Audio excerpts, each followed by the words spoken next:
ನಮ್ಮೆಲ್ಲ ವೀಕ್ಷಕರಿಗೆ ಆತ್ಮೀಯವಾದಂತಹ ಸ್ವಾಗತ ಮುಖಾಮುಖಿ ಕಾರ್ಯಕ್ರಮಕ್ಕೆ. ವೀಕ್ಷಕರೇ, ನಾವೀಗ ಡಿಜಿಟಲ್ ಯುಗದಲ್ಲಿ ಇದ್ದೇವೆ. ಈ ಯುಗದಲ್ಲಿ ಒಂದಷ್ಟು ಸಾಧಕಗಳು ನಮಗೆ ಸಿಕ್ಕ ಹಾಗೆ ಕೆಲವೊಂದು ಬಾಧಕಗಳು ಕೂಡ ಇವೆ. ಅದರಲ್ಲಿ ಮುಖ್ಯವಾದದ್ದು ಇತ್ತೀಚಿನ ದಿನಗಳಲ್ಲಿ ಹೆಚ್ಚುತ್ತಾ ಇರುವಂತಹ ಈ ಸೈಬರ್ ಫ್ರಾಡ್, ಸೈಬರ್ ಕ್ರೈಮ್ಗಳು. ಈ ಸಂಖ್ಯೆ ಇತ್ತೀಚಿನ ದಿನಗಳಲ್ಲಿ ಕಂಡಾಗ ಒಂದಷ್ಟು ಹೆಚ್ಚಳವಾಗ್ತಾ ಇದೆ. ಈ ಸಂದರ್ಭದಲ್ಲಿ ಇದನ್ನು ನಿಭಾಯಿಸುವಲ್ಲಿ ಎಲ್ಲ ಕಂಪ್ಯೂಟರ್ ಬಳಕೆದಾರರು ಮತ್ತು ಮೊಬೈಲ್ ಬಳಕೆದಾರರು ಯಾವ ರೀತಿಯಲ್ಲಿ ಮುನ್ನೆಚ್ಚರಿಕೆ ವಹಿಸಬೇಕು ಮತ್ತು ಯಾವ ಯಾವ ಅಂಶಗಳನ್ನು ಪರಿಗಣಿಸಬೇಕು ಎನ್ನುವ ನಿಟ್ಟಿನಲ್ಲಿ ಕಂಪ್ಯೂಟರ್ ತಂತ್ರಜ್ಞಾನದ ಬಳಕೆದಾರರಿಗೆ, ಮೊಬೈಲ್ ಬಳಕೆದಾರರಿಗೆ ಒಂದು ಅತ್ಯುತ್ತಮವಾದಂಥ ಮಾಹಿತಿ ಆಧಾರಿತ ಕಾರ್ಯಕ್ರಮ ಇದು. ಈ ಕಾರ್ಯಕ್ರಮದಲ್ಲಿ ಮುಖ್ಯವಾಗಿ ಈ ಸೈಬರ್ ಫ್ರಾಡ್ಗಳೆಲ್ಲ ಯಾವ ರೀತಿಯಲ್ಲಿ ನಡೀತದೆ, ಯಾವ ರೀತಿಯಲ್ಲಿ ಅವರು ವಂಚಿಸ್ತಾರೆ, ಎಲ್ಲ ವಿಚಾರಗಳ ಬಗ್ಗೆ ಒಂದು ಸಮರ್ಪಕವಾದಂಥ ಸಮಗ್ರವಾದಂಥ ಮಾಹಿತಿಯನ್ನು ನಮ್ಮ ವೀಕ್ಷಕರಿಗೆ ತಿಳಿಸುವಂಥ ಪ್ರಯತ್ನವನ್ನು ನಾವು ಈ ಕಾರ್ಯಕ್ರಮದ ಮೂಲಕ ಮಾಡ್ತಾ ಇದ್ದೇವೆ.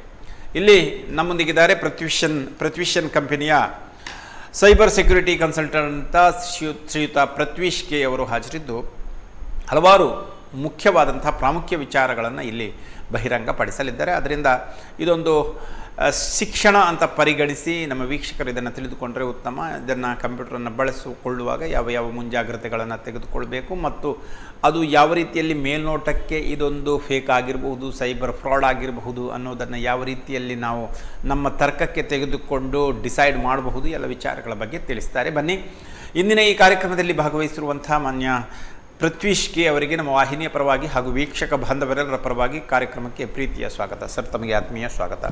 ಮೊದಲಾಗಿ ಪ್ರತ್ವೀಶ್ ಕೆ ಅವರೇ, ಎಲ್ಲ ಇದೀಗ ಹೆಚ್ಚಾಗಿ ಎಲ್ಲರ ಕೈಯಲ್ಲೂ ಮೊಬೈಲ್ಗಳಿವೆ, ಕಂಪ್ಯೂಟರ್ಗಳು ಕೂಡ ಹೆಚ್ಚಿವೆ. ಈ ಸಂದರ್ಭದಲ್ಲಿ ನಾವು ಕಂಪ್ಯೂಟರ್ಗಳನ್ನು ಬಳಸುವಾಗ, ಮೊಬೈಲ್ಗಳನ್ನು ಬಳಸುವಾಗ ಕೆಲವೊಮ್ಮೆ ತನ್ನಿಂತಾನಾಗಿ ಬ್ರೌಸ್ ಮಾಡ್ತಾ ಇರ್ತೇವೆ, ಪಾಪಪ್ ಮಾಡ್ತಾ ಇರ್ತೇವೆ.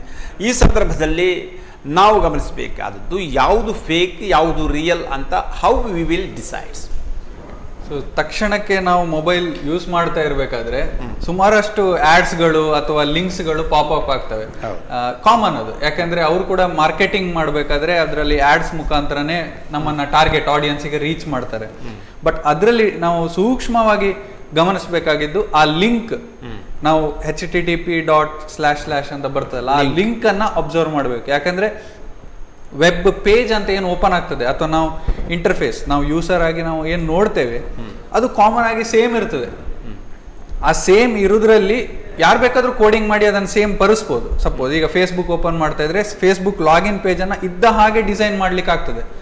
ಆದ್ರೆ ಆ ಲಿಂಕ್ ಫೇಕ್ ಆಗಿರ್ಬೋದು ಅಥವಾ ಆ ಲಿಂಕಿಗೆ ನಾವು ಏನು ಎಂಟರ್ ಮಾಡ್ತಾ ಇದ್ದೇವೆ ಆ ಇನ್ಫಾರ್ಮೇಶನ್ ಹ್ಯಾಕರ್ಸಿಗೆ ಹೋಗ್ಬೋದು. ಸೊ ಆ ಅಡ್ರೆಸ್ ಬಾರ್ ಅಂತ ಏನು ನಾವು ಕರಿತೇವೆ ಅದನ್ನ ನಾವು ಕರೆಕ್ಟ್ ಆಗಿ ಅಬ್ಸರ್ವ್ ಮಾಡಬೇಕು. ಸಪೋಸ್ ಫೇಸ್ಬುಕ್ ಅಲ್ಲಿ ಒಂದು ಎಕ್ಸ್ಟ್ರಾ facebook.com ಇದ್ರೂ ಕೂಡ ಅದು ಫೇಕ್ ಸೈಟ್. ಅದನ್ನ design exactly mirror of Facebook ಅಂತಾನು ಕ್ರಿಯೇಟ್ ಮಾಡ್ಲಿಕ್ಕೆ ಆಗ್ತದೆ. ಸೊ ಅದನ್ನ ನೋಡ್ಕೊಂಡು ನಾವು ಲಾಗಿನ್ ಪೇಜ್ ಅಲ್ಲಿ ನಮ್ಮ ಯೂಸರ್ ನೇಮ್, ಪಾಸ್ವರ್ಡ್ ಅಥವಾ ಪರ್ಸನಲ್ ಇನ್ಫಾರ್ಮೇಶನ್ ಏನಿದೆ ಅದನ್ನ ಹಾಕ್ಬೇಕಾಗ್ತದೆ. ಸೊ ಇದಷ್ಟು ಜಸ್ಟ್ ಎಕ್ಸಾಂಪಲ್. ಇದೇ ತರ ಎಲ್ಲಾ ಸೈಟ್ ಅಲ್ಲಿ ಕೂಡ ನಾವು ಫಸ್ಟ್ ಕ್ಲಿಕ್ ಮಾಡಿದ ತಕ್ಷಣ ಲಿಂಕ್ ಸರಿ ಇದೆಯಾ ಇಲ್ಲ ಅಂತ ನೋಡ್ಕೊಂಡು ಮತ್ತೆ ಮುಂದುವರಿಬೇಕು. ಫೇಕ್ ಅಂತ ನಾವೇ ಪತ್ತೆ ಹಚ್ಚಬಹುದು. ಅದನ್ನ ನಾವು ಅಡ್ರೆಸ್ ಬಾರ್ ಅಂತ ಏನ್ ಕರಿತೇವೆ ಹಾಗೆ. ಈಗ ಸಪೋಸ್ ನಾವು ಏನಾದ್ರೂ ಕೊರಿಯರ್ ಕಳಿಸುವಾಗ ನಾವು ಎಕ್ಸಾಕ್ಟ್ ಅದೇ ಅಡ್ರೆಸ್ಗೆ ಕಳಿಸ್ತೇವೆ, ಒಂದು ಚೇಂಜ್ ಆದ್ರೂ ಕೂಡ ನಾವೇನ್ ಕಳಿಸ್ತೇವೆ ಅದು ಬೇರೆಯವರಿಗೆ ರೀಚ್ ಆಗ್ಬೋದಲ್ವಾ. ಹಾಗೆ ಇದು ಕೂಡ ಅಷ್ಟೇ, ನಾವೇನು ವೆಬ್ಸೈಟ್ ಅಲ್ಲಿ ಟೈಪ್ ಮಾಡಿ ಎಂಟರ್ ಮಾಡ್ತೇವೆ ಎಕ್ಸಾಕ್ಟ್ ಅದೇ ಒರಿಜಿನಲ್ ವೆಬ್ಸೈಟಿಗೆ ಹೋಗ್ಬೇಕು ವಿನಃ ಫೇಕ್ ವೆಬ್ಸೈಟಿಗೆ ಹೋದ್ರೆ ಅದು ಸೇಮ್ ಇರ್ಬೋದು, ನೋಡ್ಲಿಕ್ಕೆ ಸೇಮ್ ಇರ್ಬೋದು, ಆದ್ರೆ ನಾವು ಎಂಟರ್ ಮಾಡ್ತಾ ಇರೋ ಇನ್ಫಾರ್ಮೇಶನ್ ಮಾತ್ರ ಬೇರೆ ಜನಕ್ಕೆ ರೀಚ್ ಆಗ್ತದೆ. ಅವರು ಸ್ಕ್ಯಾಮರ್ಸ್ ಆಗಿರ್ಬೋದು. Okay, as soon as fake ಅಂತ ತಿಳಿದ ಕೂಡಲೇ ನಾವು ಏನ್ ಮಾಡಬೇಕು? ತಕ್ಷಣಕ್ಕೆ ನಾವು ಏನು ಜಸ್ಟ್ ಕ್ಲೋಸ್ ಮಾಡಿದ್ರೆ ಏನು ಪ್ರಾಬ್ಲಮ್ ಆಗಲ್ಲ. Not suppose to react. We are not suppose to react in it, because ಅದು ಜಸ್ಟ್ ಫೇಕ್ ಅಂತ ಗೊತ್ತಾದ್ರೆ ಕ್ಲೋಸ್ ಮಾಡಬಹುದು. ಅಕಸ್ಮಾತ್ ಆಗಿ ನಾವೇನಾದ್ರೂ ಇಮೇಲ್ ID, ಪಾಸ್ವರ್ಡ್ ಹಾಕಿ ಮುಂದೆ ಹೋಗ್ಲಿಲ್ಲ, ಎರರ್ ಪೇಜ್ ಬಂತು ಅಂತಂದ್ರೆ ವಾಪಸ್ ಬಂದು ಸುಮ್ಮನೆ ಕುತ್ಕೊಳ್ಳೋದಲ್ಲ. ಯಾಕಂದ್ರೆ that is a biggest mistake. ನಾವು ಅಲ್ಲಿ ನಮ್ಮ ಇಮೇಲ್ ID ಮತ್ತೆ ಪಾಸ್ವರ್ಡ್ ಅನ್ನ ಅವರಿಗೆ ದಾನ ಮಾಡಿದ ಎಕ್ಸಾಕ್ಟ್ಲಿ ಅವ್ರೇನ್ ಮಾಡುವುದು, ಅದೇ ತರ ಒರಿಜಿನಲ್ ವೆಬ್ಸೈಟ್ ಹೋಗಿ ನಿಮ್ಮ ಇಮೇಲ್ ID ಮತ್ತೆ ಪಾಸ್ವರ್ಡ್ ಹಾಕಿ ಲಾಗಿನ್ ಮಾಡಿ ಮೊದಲಿಗೆ ಪಾಸ್ವರ್ಡ್ ಚೇಂಜ್ ಮಾಡ್ತಾರೆ. ಅಂದ್ರೆ ನಿಮ್ಗೆ ಆ ಆಕ್ಸೆಸ್ ಹೋಯ್ತು. ನಂತರ ಅವರಲ್ಲಿ ಏನು ಇನ್ಫಾರ್ಮೇಶನ್ ಇದೆ ಅದನ್ನ ಇಟ್ಕೊಂಡು ಬ್ಲಾಕ್ ಮೇಲ್ ಮಾಡ್ಬೋದು ಅಥವಾ ಫೈನಾನ್ಷಿಯಲಿ ಅವರು ನಿಮ್ಗೆ ಬ್ಲಾಕ್ ಮೇಲ್ ಮಾಡ್ಬೋದು. ಹೀಗೆ ಹಲವಾರು ತರದ್ದಿದೆ. ಅಫ್ಕೋರ್ಸ್ ಅವರು ಏನೋ ಮಾಡ್ತಿದ್ದಾರೆ ಅಂತಂದ್ರೆ ಅದು first thing is for financial. Second thing image ಹಾಳು ಮಾಡ್ಲಿಕ್ಕೆ ಮಾಡ್ಬೋದು. ಇದು 2 ರೀಸನ್ ಅಷ್ಟೇ. ಮೂರನೇದು ಏನಾದ್ರು ದ್ವೇಷ ಇದ್ದವರು ಬೇಕಂತಲೇ ಈ ತರ ಮಾಡುವ ಚಾನ್ಸಸ್ ಇರುತ್ತೆ. But highest 90% of the time financial ಬೆನಿಫಿಟ್ಗಾಗೇನೆ ಮಾಡಿರ್ತಾರೆ. ಸೊ ಗೊತ್ತಾದ ತಕ್ಷಣ ಈ ತರ ಏನೋ ಪ್ರಾಬ್ಲಮ್ ಆಯ್ತು, ನಾನು ರಾಂಗ್ ವೆಬ್ಸೈಟಿಗೆ ಹಾಕಿದೆ ಅಂತ ಗೊತ್ತಾದ ತಕ್ಷಣ ಫಸ್ಟ್ ಮಾಡಬೇಕಾಗಿದ್ದು ನಮ್ಮ ಪಾಸ್ವರ್ಡ್ ಅನ್ನ ಚೇಂಜ್ ಮಾಡಬೇಕು. ಆ ಸೆಟ್ಟಿಂಗ್ಸಿಗೆ ಹೋಗಿ ಸೆಟ್ಟಿಂಗ್ಸ್ ಇಂದ ಚೇಂಜ್ ಪಾಸ್ವರ್ಡ್ ಅಂತ ಕೊಡಿ, ಅಥವಾ ಜಸ್ಟ್ ಲಾಗಿನ್ ಪೇಜಲ್ಲಿ ಫರ್ಗಾಟ್ ಪಾಸ್ವರ್ಡ್ ಅಂತ ಕೊಟ್ಟು ರಿಸೆಟ್ ಲಿಂಕ್ ಬರ್ತದೆ. ಆ ರಿಸೆಟ್ ಲಿಂಕ್ ಮುಖಾಂತರ ನೀವು ಪಾಸ್ವರ್ಡ್ ಅನ್ನ ಚೇಂಜ್ ಮಾಡಬಹುದು. ಅದೇ ಪಾಸ್ವರ್ಡ್ ಅನ್ನ ಬೇರೆ ಬೇರೆ ಸೈಟ್ಸ್ ಅಲ್ಲಿ ಸೇಮ್ ಪಾಸ್ವರ್ಡ್ ಅನ್ನ ಬೇರೆ ಬೇರೆ ಸೈಟ್ಸ್ ಅಲ್ಲಿ ಕೊಟ್ಟಿದ್ರೆ ಅಲ್ಲಿ ಕೂಡ ನೀವು ಚೇಂಜ್ ಮಾಡಬೇಕು. ಅದಕ್ಕೋಸ್ಕರ ನಾವು ಸೈಬರ್ ಸೆಕ್ಯೂರಿಟಿ ಟರ್ಮ್ಸ್ ಅಲ್ಲಿ ಹೇಳ್ತೀವಿ ಎಲ್ಲಾ ಸೈಟ್ಗೂ ಬೇರೆ ಬೇರೆ ಪಾಸ್ವರ್ಡ್ ಸೆಟ್ ಮಾಡಿರಬೇಕು ಅಂತ. ಯಾಕೆ ಸೇಮ್ ಕೊಟ್ಟಿದ್ರೆ ಒಂದು ಎಲ್ಲಾರು ಲೀಕ್ ಆದ್ರೆ, ಆ ಪಾಸ್ವರ್ಡ್ ಲೀಕ್ ಆಯ್ತು ಅಥವಾ ಯಾರಿಗಾರು ಸಿಕ್ಕಿತ್ತು ಅಂತಂದ್ರೆ ಅವ್ರು ಎಲ್ಲಾ ಸೈಟ್ಸ್ ಅನ್ನು ಕೂಡ ಒಮ್ಮೆನೆ ಓವರ್ಟೇಕ್ ಮಾಡ್ಕೊಳ್ಬಹುದು. ಹಾಗೆ ಓಕೆ, ಚೇಂಜ್ ಮಾಡಬೇಕು. ಬಟ್ ಎಷ್ಟು ಟೈಮ್ ಲಿಮಿಟ್ ಒಳಗೆ ಚೇಂಜ್ ಮಾಡಬೇಕು? ಎಷ್ಟಾಗುತ್ತೋ ಅಷ್ಟು ಸ್ಪೀಡ್. ಯಾಕಂದ್ರೆ 1 ನಿಮಿಷದಲ್ಲೂ ಅವ್ರ ಹತ್ರ ಪಾಸ್ವರ್ಡ್ ಸಿಕ್ಕಿತ್ತು ಅಂದ್ರೆ ಏನ್ ಬೇಕಾದ್ರೂ ಮಾಡಬಹುದು. ಗೋಲ್ಡನ್ ಟೈಮ್ ಅಂತ ಪರಿಗಣಿಸಬಹುದು. Golden time. ನೀವು ಆದಷ್ಟು 1 minute is a golden time ಇಲ್ಲಿ ಈ ಸಿಚುವೇಶನ್ ಅಲ್ಲಿ. ಯಾಕಂದ್ರೆ ಪಾಸ್ವರ್ಡ್ ಸಿಕ್ಕಿತ್ತು ಅಂತಂದ್ರೆ ಅದರಲ್ಲಿ ಎಷ್ಟು ಬೇಕಾದ್ರೂ ನಮ್ಮ ಪರ್ಸನಲ್ ಇನ್ಫಾರ್ಮೇಶನ್ ಇರ್ಬೋದು ಅಥವಾ ನಮ್ಮ ರೆಕಗ್ನಿಷನ್, ಅದು ಯಾಕಂದ್ರೆ ನಮ್ಮ ಐಡೆಂಟಿಟಿಯನ್ನ ಪ್ರೆಸೆಂಟ್ ಮಾಡ್ತದೆ ಸೋಷಿಯಲಿ ವರ್ಲ್ಡ್ ಅಲ್ಲಿ. ಸೊ ಒಂದು ಏನಾದ್ರೂ ಮಿಸ್ಟೇಕ್ ಆದ್ರೂ ಕೂಡ ಮತ್ತೆ ನಮ್ಗೆ ಆ ಆಕ್ಸೆಸ್ ವಾಪಸ್ ಸಿಗೋದೇ ಇಲ್ಲ. ಯಾಕಂದ್ರೆ ಅವ್ರು ಪಾಸ್ವರ್ಡ್ ಚೇಂಜ್ ಮಾಡ್ತಾರೆ, ಮತ್ತೆ ಮೊಬೈಲ್ ನಂಬರ್ ಕೂಡ ಚೇಂಜ್ ಮಾಡ್ತಾರೆ. ಹೀಗೆ ಎಲ್ಲ ಚೇಂಜ್ ಮಾಡಿದ್ಮೇಲೆ ನಮ್ಗೆ ಆಕ್ಸೆಸ್ಸೇ ಇಲ್ಲ, ನಮ್ಗದು ಸಿಗೋದೇ ಇಲ್ಲ ಅಂತ ಅಂದ್ಮೇಲೆ ಕಂಪ್ಲೀಟ್ ನಮ್ಮ ಐಡೆಂಟಿಟಿಯೇ ಲಾಸ್ಟ್. ನಾವು ಮತ್ತೆ ಹೊಸ ಪ್ರೊಫೈಲ್ ಕ್ರಿಯೇಟ್ ಮಾಡಿ ಎಸ್ಟಾಬ್ಲಿಷ್ ಮಾಡ್ಲಿಕ್ಕೆ ಎಷ್ಟು ಕಷ್ಟ ಬೀಳ್ಬೇಕಾಗ್ತದೆ. ಸೊ ಅದಕ್ಕಿಂತ ನಾವು ಅದನ್ನ ಮೊದಲೇ ಡಿಫೆನ್ಸಿವ್ ಆಗಿ 2 ಫ್ಯಾಕ್ಟರ್ ಅಥೆಂಟಿಕೇಶನ್ ಇನೇಬಲ್ ಮಾಡ್ಕೊಳ್ಳೋದು. ಯಾಕಂದ್ರೆ OTP ಅವ್ರು ಏನಾದ್ರು ಪಾಸ್ವರ್ಡ್ ಚೇಂಜ್ ಮಾಡಕ್ ಹೊರಟ್ರು OTP ನಮ್ಗೆ ವಾಪಸ್ ಬರ್ತದೆ. ಓಕೆ, ಸೊ ಆ ರೀತಿಯಲ್ಲಿ ನಾವು ಅದನ್ನ ಸೆಕ್ಯೂರ್ ಮಾಡಿ ಇಟ್ಕೊಳ್ಬೋದು. ಓಕೆ, ಈ ಕ್ರೈಮ್ಸ್ ಎಲ್ಲ ಗ್ಲೋಬಲ್ಲಿ ಆಗಿ ನಡೀತಾ ಅಥವಾ ನಮ್ಮ ದೇಶೀಯವಾಗಿ ನಡೀತಾ ಹೇಗೆ? ಇಲ್ಲ, ಇದು ಗ್ಲೋಬಲೈಸ್. ಯಾಕಂದ್ರೆ ಒಬ್ಬರನ್ನ ಟಾರ್ಗೆಟ್ ಮಾಡಿ ಅಂತ ಅಲ್ಲ. ಅವ್ರಿಗೆ ಯಾರು ಸಿಕ್ಕಿದ್ರು ಓಕೆ. ಈಗ ನಾರ್ಮಲ್ ಪರ್ಸನ್ ಅಥವಾ VIP ನ VVIP ನ ಅಥವಾ ಯಾರು ನೋ ಡಿಫರೆನ್ಸ್. ಫೈನಾನ್ಷಿಯಲಿ ಅವ್ರಿಗೆ ಬೆನಿಫಿಟ್ ಆಗ್ಬೇಕು. ಯಾಕಂದ್ರೆ ದಿಸ್ ಇಸ್ ಈಸಿಯೆಸ್ಟ್. ಅವ್ರ ಮನೇಲಿ ನಿಮ್ಮ ಪ್ರಕಾರ every citizen should be careful ಅಷ್ಟೇ. ಸೈಬರ್ ಫ್ರಾಡ್ ಯಾವಾಗ ಕೂಡ ಆಗಬಹುದು, ಯಾವಾಗ ಕೂಡ ಯಾರಿಗೂ ಕೂಡ ಎನಿ ಟೈಮ್ ಆಗ್ಬಹುದು. ಹೇಳಿಕ್ಕೆ ಏಕೆ ಆಗ್ತದೆ ಮತ್ತು ಹೇಗೆ ಆಗ್ತದೆ? Main thing is for financially, ಅಥವಾ ಅವ್ರಿಗೆ ಏನಾದ್ರು ದ್ವೇಷ ಇದೆ ಅಂದ್ರೆ ಅದು ಸೆಕೆಂಡ್ ಆಪ್ಷನ್ ಅಷ್ಟೇ. ಬಟ್ 90% ಟೈಮ್ ಅದು ಫೈನಾನ್ಷಿಯಲಿ ಆಗಿರುತ್ತದೆ. ಅವ್ರಿಗೆ ಇಮೇಲ್ ID ಪಾಸ್ವರ್ಡ್ ಸಿಕ್ತು ಅಂದ್ರೆ ಅದ್ರಲ್ಲಿ ಏನಾದ್ರೂ ನಾವು ಪರ್ಸನಲ್ ಇನ್ಫಾರ್ಮೇಶನ್ ಎಂಟರ್ ಮಾಡಿರ್ತೀವಿ, ಬ್ಯಾಂಕ್ ಡೀಟೇಲ್ಸ್ ಆ ತರ. ಸೊ ಅದು ಎಂಟರ್ ಮಾಡಿದ ತಕ್ಷಣ ಅವರಿಗೆ ಅದರಿಂದ ದುಡ್ಡು ತೆಗಿಬಹುದು. ಸೊ ಅದಕ್ಕೋಸ್ಕರ ಅವರು ಫಸ್ಟ್ ಅಟೆಂಪ್ಟ್ ಇಸ್ ಮನಿ. ಹಾಗೆ ಸೆಕೆಂಡ್ ಅಟೆಂಪ್ಟ್ ಅವ್ರ ಇಮೇಜ್ ಹಾಳು ಮಾಡ್ಲಿಕ್ಕೆ ಆಗಿರ್ಬೋದು. ಯಾಕಂದ್ರೆ ಅದನ್ನ ಮಾಡ್ತೀವಿ ಅಂತ ಹೆದರಿಸಿದಾಗ, ಬ್ಲಾಕ್ ಮೇಲ್ ಮಾಡಿದಾಗ, ಇಲ್ಲ ಮಾಡಬೇಡಿ ಅಂತ ಅವರಾಗೆ ಅವರೇ ದುಡ್ಡು ಕೊಟ್ಟರು ಆಯ್ತು. ವಿಕ್ಟಿಮ್ ಯಾರು ಇರ್ತಾರೆ ಅವರಾಗೆ ಅವರೇ ದುಡ್ಡು ಕೊಡ್ಬೋದು. ಸೊ ಮೇನ್ಲಿ ಅದು ಎಲ್ಲಿ ಹೋದ್ರೂ ರಿಟರ್ನ್ ಆಗಿ ಬರೋದು ಅದು ಫೈನಾನ್ಷಿಯಲ್ ಫ್ರಾಡ್ಗೆ ಬರುತ್ತೆ. Okay, any provision to trace them? ಏನಾದ್ರೂ ಚಾನ್ಸಸ್ ಇದೆಯಾ? ಯೂಶುವಲಿ ಈಗ ಕಳ್ಳರೆಲ್ಲ ಏನ್ ಮಾಡ್ತಾರೆ, ಮನೆಗೆ ನುಗ್ಗಿದ ನಂತರ, ಈಗ ಪಿಕ್ ಪಾಕೆಟ್ ಮಾಡಿದವರಾಗ್ಲಿ ಅಥವಾ ಮನೆಗೆ ನುಗ್ಗಿದವರಾಗಿರ್ಲಿ, ಟ್ರೇಸ್ ಮಾಡ್ಲಿಕ್ಕೆ ಆಗದೇ ಇರೋ ತರ ಪ್ರಯತ್ನ ಅಂದ್ರೆ ತಲೆಯಲ್ಲಿ ಇಟ್ಕೊಂಡು ಹೋಗಿರ್ತಾರೆ. ಈ ಡಿಜಿಟಲ್ ವರ್ಲ್ಡ್ ಅಲ್ಲಿ ಕೂಡ ಅಷ್ಟೇ. ಅದನ್ನ ಟ್ರೇಸ್ ಮಾಡದಾಗೆ ಅವರು ಬೇರೆ ಯಾವುದೋ IP ಅಡ್ರೆಸ್ ಇಂದ, ಬೇರೆ ಲೊಕೇಶನ್ ಇಂದ ಹ್ಯಾಕ್ ಮಾಡೋ ತರ ಮಾಡಿರ್ತಾರೆ. ಸೊ 90% ಆಫ್ ದ ಕೇಸ್ ಅದು ಕಷ್ಟ. ಆದ್ರೂ ಕೂಡ ಸೈಬರ್ ಕ್ರೈಮ್ ಅಲ್ಲಿ ಆಪ್ಷನ್ ಇದೆ. ಪೊಲೀಸ್ ಅವರು ಅದನ್ನ ಟ್ರೇಸ್ ಔಟ್ ಮಾಡ್ಲಿಕ್ಕೆ ಸಾಧ್ಯ ಇದೆ. ಆದ್ರೆ ಯಾಕೆ ಕಷ್ಟ ಆಗ್ತದೆ ಅಂದ್ರೆ ಒಂದೊಂದು ಮಿನಿಟ್ಗೂ ಒಂದೊಂದು ಫ್ರಾಡ್ ಆಗ್ತಾ ಹೋಗ್ತದೆ ಇಡೀ ವರ್ಲ್ಡ್. ಈಗ ಇಂಡಿಯಾದಲ್ಲೇ ಎಕ್ಸಾಂಪಲ್ ತಕೊಂಡ್ರೆ every minute there is hundreds of fraud happening. ಆ ಎಲ್ಲ 100 ಕೂಡ ಟ್ರೇಸ್ ಔಟ್ ಮಾಡ್ತಾ ಅಂದ್ರೆ ಒಂದು ಟ್ರೇಸ್ ಔಟ್ ಮಾಡ್ಲಿಕ್ಕೆ ಅಟ್ಲೀಸ್ಟ್ ಒಂದು 5 to 12 hours ಬೇಕಾಗ್ಬೋದು ಸಿಂಪಲ್ ಕೇಸ್ ಆದ್ರೆ. ಪ್ರಾಮಿನೆಂಟ್ ಆದ್ರೆ ಡಿಫಿಕಲ್ಟ್ ಕೇಸ್, ಕಾಂಪ್ಲಿಕೇಟೆಡ್ ಕೇಸ್ ಆದ್ರೆ ಮಂತ್ಸ್ ಆಫ್ ಟೈಮ್ ಬೇಕಾಗ್ತದೆ. ಸೊ ಒಂದು ಕೇಸನ್ನ ರೈಸ್ ಮಾಡಿದ ತಕ್ಷಣ ಅಷ್ಟೊಂದು ಟ್ರೇಸ್ ಔಟ್ ಮಾಡುವಾಗ ಇನ್ನೊಂದಷ್ಟು 1000 ಕೇಸ್ ರೈಸ್ ಆಗಿರ್ತದೆ. ಸೊ ಅದಕ್ಕಾಗಿ ಅದು ಕಷ್ಟ ಅಂತ. Okay, but as A consumer we can't trace because he is the expert of using computer. Expert ಆದ್ರೂ ಕೂಡ ತುಂಬಾ ಕಷ್ಟ. ಕೆಲವು ಕಾಂಪ್ಲಿಕೇಟೆಡ್ ಕೇಸಲ್ಲಿ ತುಂಬಾ ಕಷ್ಟ ಯಾರಂತ ಕಂಡಿಡಿದ್ರು ಕೂಡ. ಕರೆಕ್ಟ್ ಆಗಿ ಇದೇ ಲೊಕೇಶನ್ ಅಲ್ಲಿ ಇದಾನೆ ಅಂತೇಳಿ ಗೊತ್ತಾದ ಮೇಲೂ ಕೂಡ ಅವರನ್ನ ಹಿಡಿಯೋದು ಭಾರಿ ಕಷ್ಟ. ಯಾಕಂದ್ರೆ ನಾವು ಆ ಜಾಗಕ್ಕೆ ಹೋಗಿ ಅಲ್ಲಿ ಹಿಡಿಯೋಷ್ಟೊತ್ತಿಗೆ ಅವನು ಎಸ್ಕೇಪ್ ಆಗಿರ್ಬೋದು. So that is all with police department. Okay, Pratish ಅವರೇ, ಈಗ ಒಂದೊಂದಾಗಿ ನಾವು ಈ ಫ್ರಾಡ್ಸ್, ಈ ಕ್ರೈಮ್ಸ್ಗಳ ಬಗ್ಗೆ ಬರುವಾಗ ಮೊದಲನೇದಾಗಿ login page scams, fake ads and popups, ಇದರ ಬಗ್ಗೆ ಒಂದಷ್ಟು ಹೇಳ್ತೀರಾ?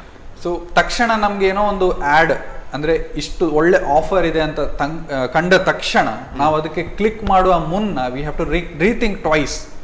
ಒಂದ್ಸತಿ ಏನು ಅಂದ್ರೆ ಇದು ನಿಜನಾ ಹೌದಾ ಅಲ್ವಾ ಅನ್ನೋದು ಫಸ್ಟ್ ವೆರಿಫೈ ಮಾಡಬೇಕು. ಏನೋ ಒಂದು ಆ್ಯಡ್ ಕಾಣ್ತು, ನನ್ಗೊಂದು ಬ್ರ್ಯಾಂಡೆಡ್ ಶೂ 3000 rupees ನಾನೆಲ್ಲೋ ನೋಡಿದೀನಿ, 1000 rupees ಕೊಡ್ತಾ ಇದಾರ ಅಂತ ತಕ್ಷಣ ಕ್ಲಿಕ್ ಮಾಡೋದಲ್ಲ, ನಿಜವಾಗ್ಲೂ ಕೊಡ್ತಾ ಇದ್ದಾರಾ ಇಲ್ವಾ ಅಂತೇಳಿ ಫಸ್ಟ್ ಥಿಂಕ್. ಸೆಕೆಂಡ್, ಕ್ಲಿಕ್ ಆದ ನಂತರ ಆ ವೆಬ್ಸೈಟ್ ಕರೆಕ್ಟ್ ಇದೆಯಾ ಇಲ್ವಾ ಅಂತೇಳಿ ಸೆಕೆಂಡ್ ಟೈಮ್ ಥಿಂಕ್ ಮಾಡಬೇಕು. ಓಕೆ, ಅದಾದ ನಂತರ ಅದೇ ವೆಬ್ಸೈಟು ಅದೇ ಆಫರು ನಿಜವಾಗಿದ್ರೆ ಮಾತ್ರ ನೀವು ಪರ್ಚೇಸ್ ಮಾಡಿ. ಇಲ್ಲಾಂದ್ರೆ ಐದರ್ ನಿಮ್ಮ ದುಡ್ಡು ಹೋಗ್ಬೋದು, ಪ್ರಾಡಕ್ಟ್ ಬರ್ಲಿಕ್ಕಿಲ್ಲ, ಅಥವಾ ಪ್ರಾಡಕ್ಟ್ ಬಂದ್ರೂ ಕೂಡ ಫೇಕ್ ಪ್ರಾಡಕ್ಟ್ ಬರುವ ಚಾನ್ಸಸ್ ಇದೆ. ಸೊ ಈ ರೀತಿ ನಾವು ಕೇರ್ಫುಲ್ ಆಗಿರ್ಬೇಕು. ಯಾಕಂದ್ರೆ ಡಬಲ್ ವೆರಿಫೈ, ಫಸ್ಟ್ ಕ್ಲಿಕ್ ಮಾಡೋ ಮೊದಲು, ಆಮೇಲೆ ಕ್ಲಿಕ್ ಮಾಡಿದ ನಂತರ ಕೂಡ ನೀವೇನಾದ್ರೂ ಪರ್ಸನಲ್ ಇನ್ಫಾರ್ಮೇಶನ್ ಲೆಕ್ಕಕ್ಕಿಂತ ಜಾಸ್ತಿ ಹಾಕಿದ್ದಾದ್ರೆ ಅದನ್ನು ಕೂಡ ಥೆಫ್ಟ್ ಮಾಡುವ ಚಾನ್ಸಸ್ ಇದೆ. ಹಾಗೆ ಈ ರೀತಿ ನಾವು ಸೇಫ್ ಗಾರ್ಡ್ ಹಾಕೊಳ್ಬೇಕು. ಯಾಕಂದ್ರೆ ಪ್ರತಿ ಸ್ಟೆಪ್ ಅಲ್ಲಿ ನಾವು ಇಂಪಾರ್ಟೆಂಟ್ ಅಂತ ಗಮನಿಸ್ಕೊಂಡು ನಾವು ಆಕ್ಷನ್ ತಗೊಳ್ಬೇಕಾಗ್ತದೆ. ಬಟ್ ನಾವು how we have to aware about sending the bank details?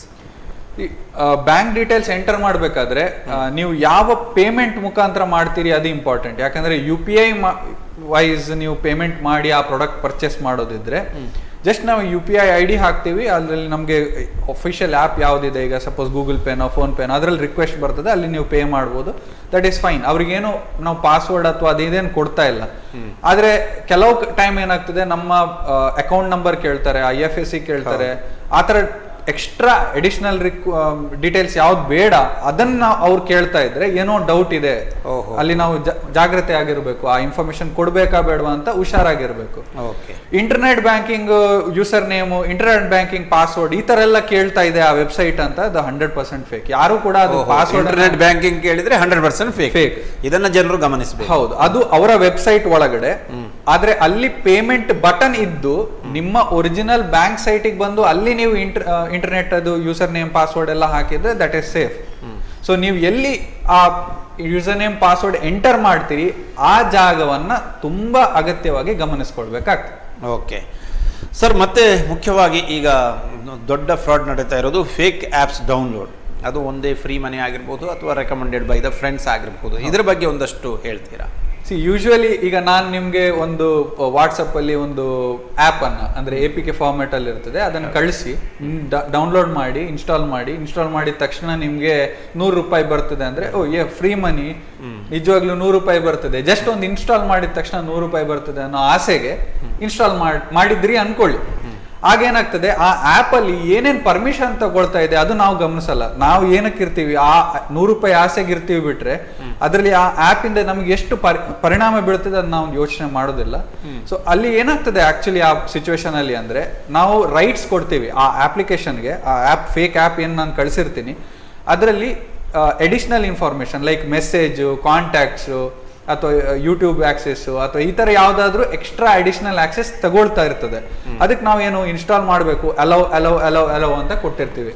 ಆ ಅಲೋ ಕೊಟ್ಟಿದ್ರಿಂದಾನೇ ಮುಂದಿನ ಅಷ್ಟು ಸಮಸ್ಯೆಗಳು ಅದರಲ್ಲಿ ರೆಡಿ ಇರ್ತವೆ. ಒಂದು ತಾವು ಹೇಳಿದ್ರಿ ಈ ಸ್ಟಾರ್ಟಿಂಗಲ್ಲಿ, ಒಂದು ಫ್ರಾಡ್ ಆಗೋದು ಒಂದು ಫಿನಾನ್ಷಿಯಲ್, ಮತ್ತೊಂದು ಕೆಲವೊಂದು ದ್ವೇಷ. ಆದರೆ ಎಲ್ಲೋ ಗಮನಿಸಿದಂತೆ ಕೆಲವೊಂದು ಕಂಪನೀಸ್ ಈ ಪಬ್ಲಿಸಿಟಿಗಾಗಿ, ಫ್ರೀ ಪಬ್ಲಿಸಿಟಿಗಾಗಿ ಈ ಕೆಲವೊಂದು ಫೇಕ್ ಮಾಡುವಂಥ ಒಂದು ನಿದರ್ಶನಗಳು ಕೂಡ ಇದೆ. ಇದರ ಬಗ್ಗೆ ತಮ್ಮ ಗಮನಕ್ಕೆ ಏನಾದರೂ ಬಂದಿದೆ? ಇವಾಗ ನಾವು ಏನು ಮಾಡಬೇಕು? You have to send some 100 customers, 100 peoples, so you can get some bumper prize like that. ಹೌದು, ಖಂಡಿತ ಈ ತರ ಮಾರ್ಕೆಟಿಂಗ್ ಮಾಡ್ತಾರೆ. ಇದು ನಿಜವಾಗ್ಲೂ ಒರಿಜಿನಲ್ ಕಂಪನಿಯವರೇ ಮಾಡಬಹುದು ಅಥವಾ ಫೇಕ್ ಕಂಪನಿಯವರು ಮಾಡಬಹುದು. ಸೊ ಒರಿಜಿನಲ್ ಕಂಪನಿ ಅವ್ರು ಯಾಕೆ ಮಾಡ್ತಾರೆ ಅಂದ್ರೆ ಓವರ್ ನೈಟ್ ಪಬ್ಲಿಸಿಟಿ ಅಂತ ನಾವು ಕರಿತೇವೆ. But it's fake, still it's A fake. ಹೌದು, ಅಂದ್ರೆ ಒರಿಜಿನಲ್ ಕಂಪನಿ ನಿಜವಾಗ್ಲೂ ಮಾಡ್ತಾರೆ. ಕೆಲವು ಸತಿ ಫ್ರೀ ಬೀಸ್ ಅಂದ್ರೆ ಫ್ರೀ ಆಗಿ ಕೊಡ್ತಾರೆ. ಈಗ ಸ್ಯಾಂಪಲ್ಸ್ ಅಂತ, free samples not for sale ಅಂತ ಇರ್ತದಲ್ಲ, ಅದನ್ನ ಕೊಡ್ತಾರೆ. ಆದ್ರೆ ಅಲ್ಲಿ ಏನಾಗ್ತಾ ಇದೆ ಸಿಚುವೇಶನ್, ಒರಿಜಿನಲ್ ಕಂಪನಿ ಅವರ ಪ್ರೊಡಕ್ಷನ್ ಫ್ರೀ ಸ್ಯಾಂಪಲ್ ಕೊಡ್ತಾ ಇದ್ದಾಗ ಆವಾಗ ನಾವೇ ಒಂದು ಪ್ರಾಡಕ್ಟ್, ನಮ್ಮ ಹೆಸರು, ನಮ್ಮ contact information like phone number and address, ಇದಿಷ್ಟು ಕೂಡ ಅವರಿಗೆ ನಾವು ಫ್ರೀ ಆಗಿ ಕೊಡ್ತಾ ಇದ್ದೀವಿ. ಅಂದ್ರೆ ನಾವು ಒಂದು ಪ್ರಾಡಕ್ಟ್ ಅಲ್ಲಿ ಅವರಿಗೆ, ಅವರು ನಮ್ಮ ಡೇಟಾವನ್ನ ಯೂಸ್ ಮಾಡಿಕೊಂಡು ಅವರ ಪಬ್ಲಿಸಿಟಿಗೆ ಯೂಸ್ ಮಾಡ್ಕೊಳ್ಬಹುದು. ಅಂದ್ರೆ ಅವರು ಅದನ್ನ ಡೇಟಾವನ್ನು ಸೇಲ್ ಮಾಡ್ಬೋದು ಅಥವಾ ನಮಗೆ ಆಫರ್ಸ್ ಇದೆ ಅಂತೇಳಿ ವಾಪಸ್ ನಮ್ಮನ್ನ ಟಾರ್ಗೆಟ್ ಮಾಡ್ಬೋದು. It's legal. It's legal completely true. It is legal original company. But fake ಕಂಪನಿಗಳು ಏನ್ ಮಾಡ್ತವೆ, ಈ ತರ ಫ್ರೀ ಇದೆ ಅಂತೇಳಿ ಹೇಳಿದಾಗ ನಾವು ಏನ್ ಪರ್ಸನಲ್ ಇನ್ಫಾರ್ಮೇಶನ್ ಕೊಡ್ತೀವಿ, ಆಗ ನಮ್ಮ ಡೇಟಾವನ್ನ ಬ್ಲ್ಯಾಕ್ ಮಾರ್ಕೆಟ್ ಅಲ್ಲಿ ಸೇಲ್ ಮಾಡುವ ಚಾನ್ಸಸ್ ಇರುತ್ತೆ. ಓಕೆ. ಸೊ ನಮ್ಮ ಫೋನ್ ನಂಬರ್ಸ್, ನಮ್ಮ ಇಮೇಲ್ ಐ ಡಿ, ನಮ್ಮ ಅಡ್ರೆಸ್ ಎಷ್ಟು ಇಂಪಾರ್ಟೆಂಟ್ ಅಂದ್ರೆ, ಇಮ್ಯಾಜಿನ್ ಮಾಡಿ ನಿಮ್ಮ ಅಡ್ರೆಸ್ ಎಲ್ಲಿಯಾದ್ರೂ ಬ್ಯಾನರ್ ಅಲ್ಲಿ ಹಾಕಿದ್ರೆ ಎಷ್ಟು ಸೇಫ್ ಇರ್ತದೆ ಅಲ್ವಾ? ಸೊ ನಿಮ್ಮ ಫೋನ್ ನಂಬರ್ ಅನ್ನ ಯಾವ್ದೋ ಬಸ್ ಸ್ಟ್ಯಾಂಡ್ ಅಲ್ಲಿ ಈ ತರ ಸ್ಟಿಕ್ಕರ್ ಅಲ್ಲಿ ಹಾಕ್ಬಿಟ್ರೆ ಹೇಗಿರ್ತದೆ? ಸೇಫ್ ಆಗಿರ್ತದ? ಇಲ್ವಲ್ಲ. ಹಾಗೇನೆ ಇದನ್ನ ನೀವು ಏನ್ ಆನ್ಲೈನ್ ಅಲ್ಲಿ ಕೊಡ್ತೀರಿ ಅದು ಕೂಡ ಸೇಫ್ ಇಲ್ಲ. ಸೊ ನಾವು ಎಲ್ಲಿ ಯಾರಿಗೆ ಕೊಡ್ತಾ ಇದ್ದೀವಿ ಅನ್ನೋ ಡಬಲ್ ಟೈಮ್ ಯೋಚನೆ ಮಾಡಿ ನಾವು ಕೊಡಬೇಕಾಗ್ತದೆ ಇನ್ಫಾರ್ಮೇಶನ್. ಓಕೆ. ಕ್ರಿಪ್ಟೋ ಮನಿ ಸ್ಕ್ಯಾಮ್ ಇದ್ರ ಬಗ್ಗೆ ಹೇಳ್ತೀರಾ ಸರ್? ಸೊ ಕ್ರಿಪ್ಟೋ ಅಂತ ಬಂದಾಗ, ಕ್ರಿಪ್ಟೋ ಕರೆನ್ಸಿ, ಸಾರಿ, ಕ್ರಿಪ್ಟೋ ಅಂತ ಬಂದಾಗ ಫಸ್ಟ್ ನಮ್ಗೆ ಬರೋದು ಓಕೆ ಡಿಜಿಟಲ್ ಕರೆನ್ಸಿ ಅಲ್ವಾ? ಸೊ ಬೇಗ ದುಡ್ಡು ಮಾಡ್ಬೋದು. ಯಾರೋ ಎಷ್ಟೋ ಜನ ಕೋಟಿಗಟ್ಟಲೆ ದುಡ್ಡು ಮಾಡ್ಕೊಂಡ್ರಂತೆ, ಹಾಗಾಗಿ ನಾವು ಕೂಡ ಮಾಡ್ಬೋದು ಅಂತ. ಅದರಲ್ಲಿ ತುಂಬಾ ತರದ ಫ್ರಾಡ್ಸ್ ಆಗುತ್ತೆ. ಲೈಕ್ ಮೈನಿಂಗ್ ಸ್ಕ್ಯಾಮ್ಸ್ ಅಂತ ಬರುತ್ತೆ. ಯಾಕಂದ್ರೆ ಅದರಲ್ಲಿ ಮೈನಿಂಗ್ ಅಂತ ಒಂದು ಆಪ್ಷನ್ ಒಂದು ಟರ್ಮ್ ಇದೆ. ಆ ಟರ್ಮ್ ಅಲ್ಲಿ ಏನಾಗುತ್ತೆ, ಅದೇನೋ ಚಿಕ್ಕದಾಗಿ ಹನಿಯಾಗಿ ಸ್ವಲ್ಪ ಬಿಟ್ ಕಾಯಿನ್ಸ್ ಅಥವಾ ಯಾವುದೇ ಕ್ರಿಪ್ಟೋ ಕರೆನ್ಸಿ ಅದು ಕಲೆಕ್ಷನ್ ಆಗ್ತಾ ಇರ್ತದೆ. ಒನ್ ಫೈನ್ ಡೇ ಅದನ್ನ ನಾವು ಕನ್ವರ್ಟ್ ಮಾಡಿ ನಾವು ಕ್ಯಾಶ್ ಮಾಡ್ಕೊಳ್ಬಹುದು. ಸೊ ಈ ಕನ್ವರ್ಟ್ ಟೈಮಿಗೆ ಏನಾಗುತ್ತೆ, ಕೆಲವು ಸತಿ ಅದು ಫೇಕ್ ವೆಬ್ಸೈಟ್ಸ್ಗಳು ನಾವು ಕನ್ವರ್ಷನ್ಗೆ ಕೊಟ್ಟಿದ್ದಾಗ ಆ ಫುಲ್ ಕನ್ವರ್ಷನ್ ಏನಾಗುತ್ತೆ, ಅಮೌಂಟ್ ಅದು ನಮ್ಗೆ ವಾಪಸ್ ಬರೋದಿಲ್ಲ. ಸೊ ಕಂಪ್ಲೀಟ್ ಅದನ್ನ ಮೈನಿಂಗ್ ಸ್ಕ್ಯಾಮ್ಸ್ ಅಂತ ಹೇಳ್ತೀವಿ. ಸೊ ಆ ತರ ತುಂಬಾ ಸ್ಕ್ಯಾಮ್ಸ್ ಗಳಾಗತ್ತೆ. Crypto currency is a big term. ಅದರಲ್ಲಿ ದುಡ್ಡು ಮಾಡ್ಕೊಳ್ಳೋದು ಮಾಡ್ತಾರೆ, but it is not easy. ಇದನ್ನ ಜನರು ಅರ್ಥ ಮಾಡ್ಕೊಳ್ಬೇಕು. ಯಾರೋ ಹೇಳಿದ್ರು ಅವ್ರಿಗೂ ಇಷ್ಟ ಮಾಡಿದ್ರು ಅಂತ ನಾವು ಅದಕ್ಕೆ ಹೋಗೋದಲ್ಲ. ನಮಗೆ ಅದ್ರ ಬಗ್ಗೆ ಅರ್ಥ ಮಾಡ್ಕೊಂಡು ಅದು ಹೇಗೆ ವರ್ಕ್ ಆಗ್ತಾ ಇದೆ ಅಂತ ಗೊತ್ತಾದ್ರೆ ಮಾತ್ರ ನಾವು ಅದನ್ನ ಮಾಡ್ಬೋದು. It is very similar to stock market. Stock market ಅಲ್ಲಿ ದುಡ್ಡು ಮಾಡ್ಕೊಂಡವರು ಇದ್ದಾರೆ, ದುಡ್ಡು ಕಳ್ಕೊಂಡವರು ಇದ್ದಾರೆ. ಅದೇ ರೀತಿ ಇದ್ರಲ್ಲೂ ಅಷ್ಟೇ. ನಾವು ಆ ತರ ಕಂಪೇರ್ ಮಾಡ್ಕೊಳ್ಬೇಕು.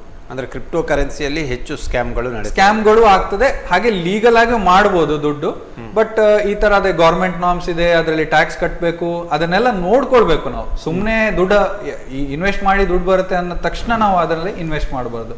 ಅದರ ಆಗು ಹೋಗುಗಳನ್ನ ಅರಿತು ನಂತರ ಅದನ್ನ ನಾವು ಪ್ರಯತ್ನ ಪಡ್ಬೇಕು. ಬಟ್ ಕಂಪ್ಯಾರಿಟಿವ್ಲಿ ಇನ್ ಇಂಡಿಯಾ ಈ ಕ್ರಿಪ್ಟೋ ಈ ಸ್ಕ್ಯಾಮ್ಗಳು ಜಾಸ್ತಿ ಇದೆ. ಯಾಕಂದ್ರೆ ಜನರಿಗೆ ಅದ್ರ ಬಗ್ಗೆ ಅರಿವಿಲ್ಲ. ಯಾವಾಗ ಜನರಿಗೆ ಅದ್ರ ಬಗ್ಗೆ ಅರಿವಿರಲ್ವೋ ಆವಾಗಲೇ ಸ್ಕ್ಯಾಮ್ಸ್ಗಳು ಜಾಸ್ತಿ ಆಗೋದು. ಸ್ಕ್ಯಾಮರ್ಸಿಗೆ ಈಸಿ ಅಲ್ವಾ? ಈಗ ಹೇಳಿ OTP ಹೇಳಿ ಇದು ಬರುತ್ತೆ ಅದು ಬರುತ್ತೆ ಅಂತ ಹೇಳಿದ ತಕ್ಷಣ ಜನರು ಅದಕ್ಕೆ ರಿಯಾಕ್ಟ್ ಮಾಡ್ತಾರೆ. ಯಾವಾಗ ಜನರು ಅದ್ರ ಬಗ್ಗೆ ಅರಿದಿರ್ತಾರೋ ಕರೆಕ್ಟ್ ಆಗಿ, ಆವಾಗ ಈ ಸ್ಕ್ಯಾಮ್ಸ್ ಗಳನ್ನ ತಡಿಬಹುದು. ಓಕೆ. ಸಾಫ್ಟ್ವೇರ್ ಫ್ರಾಡ್ಸ್ ಮತ್ತೆ ಬ್ಲ್ಯಾಕ್ ಮೇಲಿಂಗ್ ಇದ್ರ ಬಗ್ಗೆ ಒಂದಷ್ಟು ಹೇಳ್ತೀರಾ? ಸೊ ಸ್ಕ್ಯಾರ್ವೇರ್ ಆಕ್ಚುಲಿ ಆ ಸಾಫ್ಟ್ವೇರ್ ಏನ್ ಅವ್ರು ಕ್ರಿಯೇಟ್ ಮಾಡಿರ್ತಾರೆ ಅದ್ರನ್ನ ನಮ್ಗೆ ಇನ್ಸ್ಟಾಲ್ ಮಾಡ್ಲಿಕ್ಕೆ ಹೇಳಿರ್ತಾರೆ, ಅಥವಾ ನಾವು ಅದನ್ನ ಯೂಸ್ ಮಾಡ್ತಾ ಇರ್ತೇವೆ, ಬಳಕೆ ಮಾಡ್ತಾ ಇರ್ತೇವೆ ಡೈಲಿ ಯೂಸೇಜ್ ಅಲ್ಲಿ. ಸೊ ಆವಾಗ ಏನಾಗ್ತದೆ, ನಾವು ಈ ತರ ಪ್ರಾಡಕ್ಟ್ ಯೂಸ್ ಮಾಡ್ತಾ ಇದ್ದೇವೆ ಅಂತೇಳಿ ಆ ಸ್ಕ್ಯಾಮರ್ಸಿಗೆ ಅಥವಾ ಫ್ರಾಡ್ ಮಾಡೋರಿಗೆ ಗೊತ್ತಾದ್ರೆ ಅವರು ಫೇಕ್ ಮೇಲ್ಸ್, ಫೇಕ್ ಇಮೇಲ್ಸ್ ಅಥವಾ ಫೇಕ್ ಫೋನ್ ಕಾಲ್ಸ್ ಅಲ್ಲಿ ಮಾಡ್ಕೊಂಡು ನಿಮ್ಮನ್ನ ಹೆದರ್ಸ್ಲಿಕ್ಕೆ ನೋಡ್ಬೋದು. ಫಾರ್ ಎಕ್ಸಾಂಪಲ್, ನೀವು ಯಾವುದೋ ಒಂದು ವೆಬ್ಸೈಟ್ ಅಲ್ಲಿ ಲಾಗಿನ್ ಮಾಡಿದ್ರಿ, ನಾಳೆ ದಿನ ಆ ವೆಬ್ಸೈಟ್ ಹ್ಯಾಕ್ ಆಗಿದೆ. ಅದು ಕಾಮನ್. ಓಕೆ, ಈಗ ಹೊಸ ವೆಬ್ಸೈಟ್ಸ್ ಏನ್ ಕ್ರಿಯೇಟ್ ಆಗ್ತದೆ ಅದು ಪ್ರಾಪರ್ ಪ್ರೊಟೆಕ್ಷನ್ ಇಲ್ಲ ಅಂತಂದ್ರೆ ಅದು ಹ್ಯಾಕ್ ಆಗ್ಬೋದು. ಆದ್ರೆ ನಿಮ್ಮ ಇಮೇಲ್ ID ಪಾಸ್ವರ್ಡ್ ಅಲ್ಲಿ ರಿವೀಲ್ ಆಗಿರ್ತದೆ. ಆ ರಿವೀಲ್ ಆದ ನಂತರ ಈ ತರ ಸ್ಕ್ಯಾಮರ್ಸ್ ಏನ್ ಮಾಡ್ತಾರೆ ಅಂದ್ರೆ, ಆ ಪಾಸ್ವರ್ಡ್ ನಿಮ್ದು ಪ್ರಾಪರ್ ಆಗಿ ಮ್ಯಾಚ್ ಆಗ್ತದೆ ಅಂತ ಗೊತ್ತಾದ ನಂತರ ನಾನೇ ನಿಮ್ಗೆ ಕಾಲ್ ಮುಖಾಂತರ ಅಥವಾ ಇಮೇಲ್ ಮುಖಾಂತರ ಹೇಳ್ಬೋದು, ಸೇಯಿಂಗ್ ದಟ್ ಸರ್ ನಿಮ್ಮ ಇಮೇಲ್ ID ಮತ್ತೆ ಪಾಸ್ವರ್ಡ್ ನನ್ನ ಹತ್ರ ಇದೆ, ನಾನು ಈ ತರ ನಿಮ್ಮ ಎಲ್ಲ ಇನ್ಫಾರ್ಮೇಶನ್ ಅನ್ನ ಕದ್ದಿದ್ದೇನೆ ಅಂತ ಹೇಳಿ ಹೇಳ್ಬೋದು. ನಿಜವಾಗಿ ಕದಿಲಿಲ್ಲ ಅಂದ್ರೂ ಕದ್ದಿದ್ದೇನೆ, ಈ ತರ ನಿಮ್ಮ ಪರ್ಸನಲ್ ಇನ್ಫಾರ್ಮೇಶನ್ ಏನಿದೆ ನಾನು ಇದನ್ನ ಇದು ಬ್ಲ್ಯಾಕ್ ಮಾರ್ಕೆಟ್ ಅಲ್ಲಿ ಮಾರ್ತೀನಿ ಅಥವಾ ಈ ತರ ಎಕ್ಸ್ಪೋಸ್ ಮಾಡ್ತೀನಿ ನಿಮ್ ಬಗ್ಗೆ ಅಂತೇಳಿ ಹೆದರಿಸಿ ನಿಮ್ಮ ಹತ್ರ ದುಡ್ಡು ಕಿತ್ಕೊಳ್ಳಿಕ್ಕೆ ಟ್ರೈ ಮಾಡ್ಬೋದು. ಸೊ ಇದು ಸ್ಕ್ಯಾರ್ವೇರ್ ಅಂತ. Okay. Scareware very similar to blackmailing. ಯಾಕಂದ್ರೆ ನಾವೇನೋ ತಪ್ಪು ಮಾಡಿರ್ಬೋದು, ಸರಿ ಮಾಡಿರ್ಬೋದು ಲೈಫಲ್ಲಿ, ಅದನ್ನ ನಮ್ಗೆ ಟ್ರೇಸ್ ಔಟ್ ಮಾಡ್ತಾ, ಅಂದ್ರೆ ಸೋಷಿಯಲ್ ಇಂಜಿನಿಯರಿಂಗ್ ಅಂತ ಕರಿತೇವೆ. ಈಗ ನಾವು ಫೇಸ್ಬುಕ್ ಅಲ್ಲಿ ಯಾಕೆ ನಾವು ಇಲ್ಲಿ ಹೋಗ್ತಾ ಇದೀವಿ ಅಲ್ಲಿ ಹೋಗ್ತಾ ಇದೀವಿ ಅಂತ ಹಾಕ್ಬಾರ್ದು ಅಂತ ಹೇಳ್ತೀವಿ ಅಂದ್ರೆ, ಈಗ ನಾನು ಜರ್ನಿ ಮಾಡ್ತಿದ್ದೀನಿ here to Mangalore to Delhi ಅಥವಾ ಬ್ಯಾಂಗ್ಳೂರ್. ಸೊ ನಾನು ಹೋಗ್ತಾ ಇರುವಾಗ ಫ್ಲೈಟಲ್ಲಿ ಏರ್ಪೋರ್ಟ್ ಅಲ್ಲಿ ಕೂತು ಫ್ಲೈಟಿಗೆ ಹೋಗ್ತಾ ಇದ್ದೀನಿ ಅಂತ ಟಿಕೆಟ್ ಹಾಕಿದ್ರೆ ಯಾರಿಗೋ ನಮ್ಮ ಬಗ್ಗೆ ಗೊತ್ತಾಗುತ್ತೆ. ಸೊ ಇಮಿಡಿಯೇಟ್ಲಿ ನಮ್ಮ ಮನೆಗೆ ಫೋನ್ ಹೋಗ್ಬೋದು, ಸೇಯಿಂಗ್ ದಟ್ ಈ ತರ ಪ್ಯಾಸೆಂಜರ್ ಈ ತರ ಇಲ್ಲಿಂದ ಇಲ್ಲಿಗೆ ಹೋಗ್ತಿದ್ದಾರೆ, ನೋಡಿ ಈ ತರ ಪ್ರಾಬ್ಲಮ್ ಅಲ್ಲಿ ಸಿಕ್ಕಾಕೊಂಡಿದ್ದಾರೆ, ಅದಕ್ಕೆ ನನ್ಗೆ ಫೋನ್ ಮಾಡಕ್ ಹೇಳಿದ್ರು ಅಂತೇಳಿ ಮನೆಗೆ ಫೋನ್ ಮಾಡಿ ದುಡ್ಡು ಹಾಕೊಳ್ಬಹುದು. That is blackmailing, scaring. People scare ಅಂದ್ರೆ ಜನರು ಯೂಶಲಿ ಅದಕ್ಕೆ ರಿಯಾಕ್ಟ್ ಆಗ್ತಾರೆ. ಹೌದಲ್ಲ, ಈ ತರ ಪ್ರಾಬ್ಲಮ್ ಆಗಿದೆ, ನಾನು ಹೆಲ್ಪ್ ಮಾಡಬೇಕು ಮನೆಯವರಿಗೆ ಅಂತೇಳಿ ಹೆಲ್ಪ್ ಮಾಡ್ಲಿಕ್ಕೆ ನೋಡಿದಾಗ ಈ ತರ ಸ್ಕ್ಯಾಮ್ಸ್ ಗಳಿಗೆ ಬೀಳೋದು ಚಾನ್ಸಸ್ ಇದೆ. ಈ ತರ ತುಂಬಾ ಕೇಸಸ್ ಆಗಿದೆ. ಬಟ್ ಸಾಲ್ವ್ ಮಾಡೋದು ಅಷ್ಟೇ ಕಷ್ಟ, ಯಾಕಂದ್ರೆ ಯಾರೋ ಮೂರನೇ ವ್ಯಕ್ತಿ ಸಡನ್ ಪರಿಚಯ ಆಗ್ತಾರೆ, ಸಡನ್ ದುಡ್ಡು ಕಿತ್ಕೊಳ್ತಾರೆ, ಮಾಯ ಆಗ್ತಾರೆ. ಸೊ ಅವ್ರನ್ನ ಟ್ರೇಸ್ ಔಟ್ ಮಾಡೋದು ತುಂಬಾ ಕಷ್ಟ. But what precaution should be take? Precaution ಅಂದ್ರೆ ಡಬಲ್ ವೆರಿಫೈ ಅಗೇನ್. ನಾವು ಮತ್ತೆ ತಕ್ಷಣ ದುಡ್ಡು ಹಾಕೋ ಬದಲಿಗೆ ಒಂದು ಅರ್ಧ ಗಂಟೆ ಅಟ್ಲೀಸ್ಟ್ ಟೈಮ್ ನಾವು ಅವ್ರಿಗೆ ಫೋನ್ ಮಾಡಿ ಒರಿಜಿನಲ್ ಯಾರು ಪರ್ಸನ್ ಇರ್ತಾರೆ ಈ ತರ ಆಗಿದೆ ಅಂತ ಹೇಳಿದ್ದಕ್ಕೆ ಅವ್ರಿಗೆ ವೆರಿಫೈ ಮಾಡೋದು, ಅಥವಾ ಅವರ ವಾಯ್ಸ್ ನಿಮ್ಗೆ ಗೊತ್ತಾಗ್ತದೆ ನಿಜವಾಗ್ಲೂ ಅವರೇ ಮಾತಾಡ್ತಾ ಇದ್ದಾರಾ ಇಲ್ವಾ ಅಂತ ಹೇಳಿ. ಸೊ ಆ ತರ ನಾವು ವೆರಿಫೈ ಮಾಡ್ಲಿಕ್ಕೆ ಚಾನ್ಸ್ ಇದೆ. ಅಥವಾ ಈ ತರ ಆಗ್ತಾ ಇದೆ ಹೆಲ್ಪ್ ಅಂತ ಯಾರಾದ್ರೂ ಮೂರನೇ ಪರ್ಸನ್ ಕೇಳಿದಾಗ ಫೋಟೋ ಅಥವಾ ವಿಡಿಯೋ ಕಾಲ್, ಈಗೆಲ್ಲ ಆಪ್ಷನ್ ಇದೆ, ಎಲ್ಲ ಕಡೆ ಇಂಟರ್ನೆಟ್ ಇದೆ. ಸೊ ಆ ತರನು ವೆರಿಫೈ ಮಾಡ್ಕೊಳ್ಬಹುದು. ಬಟ್ ಅಂದ್ರೆ ಟ್ರಾವೆಲಿಂಗ್ ಟೈಮಲ್ಲಿಯೂ ಕೂಡ ಎಲ್ಲವನ್ನ ಶೇರ್ ಮಾಡೋದು ಒಳ್ಳೆಯ ಲಕ್ಷಣ, ಅದು ವೆರಿ ಇಂಪಾರ್ಟೆಂಟ್. ಯಾಕಂದ್ರೆ ನಾವೇ ನಮ್ಮ ಜಾಗ್ರತೆ ನೋಡ್ಕೊಳ್ಬೇಕು. ನಾವ್ ಈ ತರ ಓಪನ್ ಆಗಿ ಇಲ್ಲಿ ಹೋಗ್ತಾ ಇದೀವಿ, ಅಲ್ಲಿ ಹೋಗ್ತಾ ಇದ್ದೀವಿ, ಈ ತರ ಮಾಡ್ತಾ ಇದ್ದೀನಿ, ಆ ತರ ಮಾಡ್ತಾ ಇದ್ದೀನಿ ಅಂತ ಹೇಳಿದಾಗ ಯಾರೋ ಅದನ್ನ ಥರ್ಡ್ ಪರ್ಸನ್ ಅದನ್ನ ಅಡ್ವಾಂಟೇಜ್ ಆಗಿ ತಕೊಳ್ಳಿಕ್ಕೆ ಚಾನ್ಸಸ್ ಇರುತ್ತೆ. ಹಾಗಾಗಿ ನಾವೇ ಹುಷಾರಾಗಿ ಇರಬೇಕು. ಈವನ್ ಡಿಫಿಕಲ್ಟಿ ಟೈಮ್ಸ್ ಅನ್ನು ಕೂಡ ಯಾರ ಹತ್ರ ಶೇರ್ ಮಾಡ್ಕೊಳ್ಬಹುದು, ಅದನ್ನು ಕೂಡ ಮಿಸ್ಯೂಸ್ ಮಾಡುವ ಸಾಧ್ಯತೆ ಇದೆ. ಹೌದು, ತುಂಬಾ ಕೇಸಸ್ ಅದು ಕೂಡ ಆಗಿದೆ. ಯಾರು ನಿಜವಾಗ್ಲೂ ಕಷ್ಟ ಕಾಲಲ್ಲಿ ಇದ್ದಾಗ ನಾವು ಶೇರ್ ಮಾಡ್ಕೊಂಡಾಗ ಅದನ್ನ ಮಿಸ್ಯೂಸ್ ಮಾಡ್ಕೊಂಡಿದ್ದು ಇದೆ. ಅದಕ್ಕೆ ಜನ ಹೆದರ್ತಾರೆ. ಫಸ್ಟ್ ಥಿಂಗ್ ಇಸ್ ಜನ ಹೆದರ್ತಾರೆ. ಬಟ್ ಇನ್ನೊಂದು ಸೆಕೆಂಡ್ ಟೈಮ್ ಏನಾಗುತ್ತೆ, ನಮ್ಮೋನೆ ನಮ್ಮ ಹುಡುಗ ಅಂತೇಳಿ ಹಾಕೋದು ಇದೆ. ಹಾಗಾಗಿ ವೆರಿಫಿಕೇಶನ್ ಇಸ್ ಇಂಪಾರ್ಟೆಂಟ್. ಓಕೆ. ಮತ್ತೆ ಪ್ರಮುಖವಾಗಿ ಹೆಚ್ಚುತ್ತಾ ಇರೋದಂದ್ರೆ ಈಗ stealing the personal information and documents, ಇದು ಬಹುತೇಕವಾಗಿ ಹೆಚ್ಚುತ್ತಾ ಇದೆ. ಇದು ಹೇಗೆ ಸಾಧ್ಯ ಮತ್ತು ಇದರಿಂದ ಆಗುವಂತ ಸಮಸ್ಯೆಗಳೇನು? ರೀಸೆಂಟ್ ಆಗಿ ಒಂದು ಇಶ್ಯೂ ಆಯ್ತು. ನನಗೆ ಒಬ್ರು ಪರ್ಸನಲ್ ಆಗಿ ಕಾಲ್ ಮಾಡಿ ಹೇಳಿದ್ರು, ನಾನು ಆ ಬ್ಯಾಂಕ್ ಅಲ್ಲಿ ಲೋನೇ ಮಾಡ್ಲಿಲ್ಲ, ಆದ್ರೆ ನನಗೆ ಲೋನ್ ಕಾಣಿಸ್ತಾ ಇದೆ, ಮತ್ತೆ ಬ್ಯಾಂಕ್ ಅವರೇ ಬಂದು ನನಗೆ ಈ ತರ ಲೋನ್ ಇದೆ, ನೀವು ಕ್ಲಿಯರ್ ಮಾಡ್ಬೇಕು ಅಂತ ಹೇಳಿದ್ರು ಅಂತ. ಸೊ ನಿಮ್ಗೆ ಯಾವ ತರ ಈ ತರ ಸಿನಾರಿಯೋ ಯಾರಾದ್ರೂ ಮುಖಾಂತರ ಕೇಳಿದ್ದೀರಾ ನೀವು? ಒಬ್ರು ವ್ಯಕ್ತಿ ಅವರು ಲೋನೇ ಮಾಡಿರೋದಿಲ್ಲ ಆ ಬ್ಯಾಂಕಿಗೆ, ಅಟ್ಲೀಸ್ಟ್ ಆ ಬ್ಯಾಂಕಿಗೆ ಹೋಗೇ ಇರುವುದಿಲ್ಲ, ಆದ್ರೂ ಕೂಡ ಲೋನ್ ಆಗಿದೆ, ಸ್ಯಾಂಕ್ಷನ್ ಆಗಿದೆ, ಮತ್ತೆ ಆ ಮನಿ ಈಗ ಎಲ್ಲೂ ಇಲ್ಲ, ಆ ಲೋನ್ ಅಕೌಂಟ್ ಇವರೇ ಅಕೌಂಟ್ ಅಲ್ಲೂ ಇಲ್ಲ, ಸ್ಕ್ಯಾಮರ್ಸ್ ಹತ್ರ ಇದೆ. ಅವ್ರ ಬ್ಯಾಂಕ್ ಅವ್ರು ಬಂದು ಈ ತರ ಡಿಮಾಂಡ್ ಮಾಡ್ತಾ ಇದ್ದಾರೆ ಲೋನ್ ಅನ್ನು ರಿಕವರ್ ಮಾಡ್ಲಿಕ್ಕೆ. ಸೊ ಇದು ಹೇಗಾಗತ್ತೆ ಅಂತಂದ್ರೆ, ನಮ್ಮ personal information like voter ID, Aadhaar card ಅಥವಾ ಪ್ಯಾನ್ ಕಾರ್ಡ್, ಇದನ್ನ ನಾವ್ ಎಲ್ಲಾದ್ರೂ ಡಾಕ್ಯುಮೆಂಟ್ಸ್ ಅನ್ನ ಅಪ್ಲೋಡ್ ಮಾಡಿ ಅಥವಾ ಎಲ್ಲಾದ್ರೂ ಕಳ್ಕೊಂಡ್ ಬಿಟ್ಟಿದ್ರೆ ಆ ಡಾಕ್ಯುಮೆಂಟ್ಸ್ ಇಂದ ಅವರು ಫೇಕ್ ಲೋನ್ಸ್ ಅನ್ನ ತೆಗಿಲಿಕ್ಕೆ ಆಗ್ತದೆ. ಆಕ್ಚುಯಲ್ ಲೋನ್ಸೇ, ಬಟ್ ಆ ಡಾಕ್ಯುಮೆಂಟ್ಸ್ ಅವ್ರದ್ದಾಗಿರೋದಿಲ್ಲಲ್ಲ, ಬೇರೆಯವ್ರದ್ದಾಗಿರ್ತದೆ. ಸೊ ಅವ್ರ ಹೆಸರಲ್ಲಿ ಅದನ್ನ ತೆಗಿಲಿಕ್ಕೆ ಆಗ್ತದೆ. ಸೊ ನಿಮ್ಮ ಡಾಕ್ಯುಮೆಂಟ್ಸ್ ಎಲ್ಲಾರು ಕಳ್ಕೊಂಡಿದ್ರೆ ನೀವು ಇಮಿಡಿಯೇಟ್ಲಿ ಪೊಲೀಸ್ ಸ್ಟೇಷನ್ಗೆ ಹೋಗಿ ರಿಪೋರ್ಟ್ ಮಾಡ್ಬೇಕಾಗ್ತದೆ, ನಂದು ಈ ತರ ಕಳೆದೋಗಿದೆ, ಸೊ ಹೊಸದು ಇಶ್ಯೂ ಮಾಡ್ಲಿಕ್ಕೆ ನೀವು ಸರ್ಟನ್ ಡಿಪಾರ್ಟ್ಮೆಂಟ್ಸ್, ಈಗ DL ಕಳೆದೋದ್ರೆ ಟ್ರಾನ್ಸ್ಪೋರ್ಟ್ ಡಿಪಾರ್ಟ್ಮೆಂಟ್ಗೆ ಹೋಗಿ ನೀವು ಅದನ್ನ ಇನ್ನೊಂದು ಡೂಪ್ಲಿಕೇಟ್ ತಗೊಳ್ಬೇಕಾಗ್ತದೆ. ಅದ್ರ ಜೊತೆನೆ ನೀವು ಆ ಕಂಪ್ಲೇಂಟ್ ಏನ್ ರೈಸ್ ಮಾಡಿರ್ತೀರಿ ಅದು ಒಂದು ವ್ಯಾಲಿಡ್ ಆಪ್ಷನ್. ಯಾಕಂದ್ರೆ ಮುಂದೆ ಈ ತರ ಸ್ಕ್ಯಾಮ್ಸ್ ಆದಾಗ ಅಟ್ಲೀಸ್ಟ್ ನಿಮ್ಮ ಹತ್ರ ಆ ಡಾಕ್ಯುಮೆಂಟ್ ಇರ್ತದೆ, ಈ ತರ ಕಳ್ದೋಗಿದ್ದಕ್ಕೆ ನಿಮ್ಗೊಂದು ಕಂಪ್ಲೇಂಟ್ ಇರುತ್ತದೆ. ಇಲ್ಲಾಂದ್ರೆ ನಿಮ್ಮ ಮಾತನ್ನ ಯಾರು ಕೇಳಲ್ಲ. ನಾಳೆ ದಿನ ಪೊಲೀಸ್ ಅವರಾಗ್ಲಿ ಅಥವಾ ಯಾವ್ದೋ ಕೇಸಲ್ಲಿ ನೀವು ಆರ್ಗ್ಯೂ ಮಾಡ್ಬೇಕಾದ್ರೂ ನಿಮ್ಮ ಹತ್ರ ಯಾವ್ದು ಡಾಕ್ಯುಮೆಂಟ್ಸ್ ಇರಲ್ಲ. ಸೊ ಅದಕ್ಕೆ ಫಸ್ಟ್ ಥಿಂಗ್, ನಿಮ್ಮ ಐಡೆಂಟಿಟಿ ಥೆಫ್ಟ್ ಆದಾಗ, identity like Aadhaar card, PAN card ಅಥವಾ any of the identity card ಕಳೆದೋದಾಗ immediate you have to do is go to police station, nearest police station and raise a complaint, return complaint. ಹಾಗೆ. Okay. ಕೆಲವೊಂದು ಬಾರಿ ಅಂದರೆ ಈ black ಮೇಲ್ ಮಾಡಿ ರಿಲೇಷನ್ಶಿಪ್ಗಳನ್ನು ಮಾಡಿಕೊಂಡು ಆ ಮೂಲಕ ಕೆಲವೊಂದು ಮಾರ್ಫ್ ಮಾಡಿಕೊಂಡು ಬ್ಲ್ಯಾಕ್ ಮೇಲ್ ಮಾಡುವಂತಹ ಪರಿಸ್ಥಿತಿಗಳು ಕೂಡ ಇದೆ.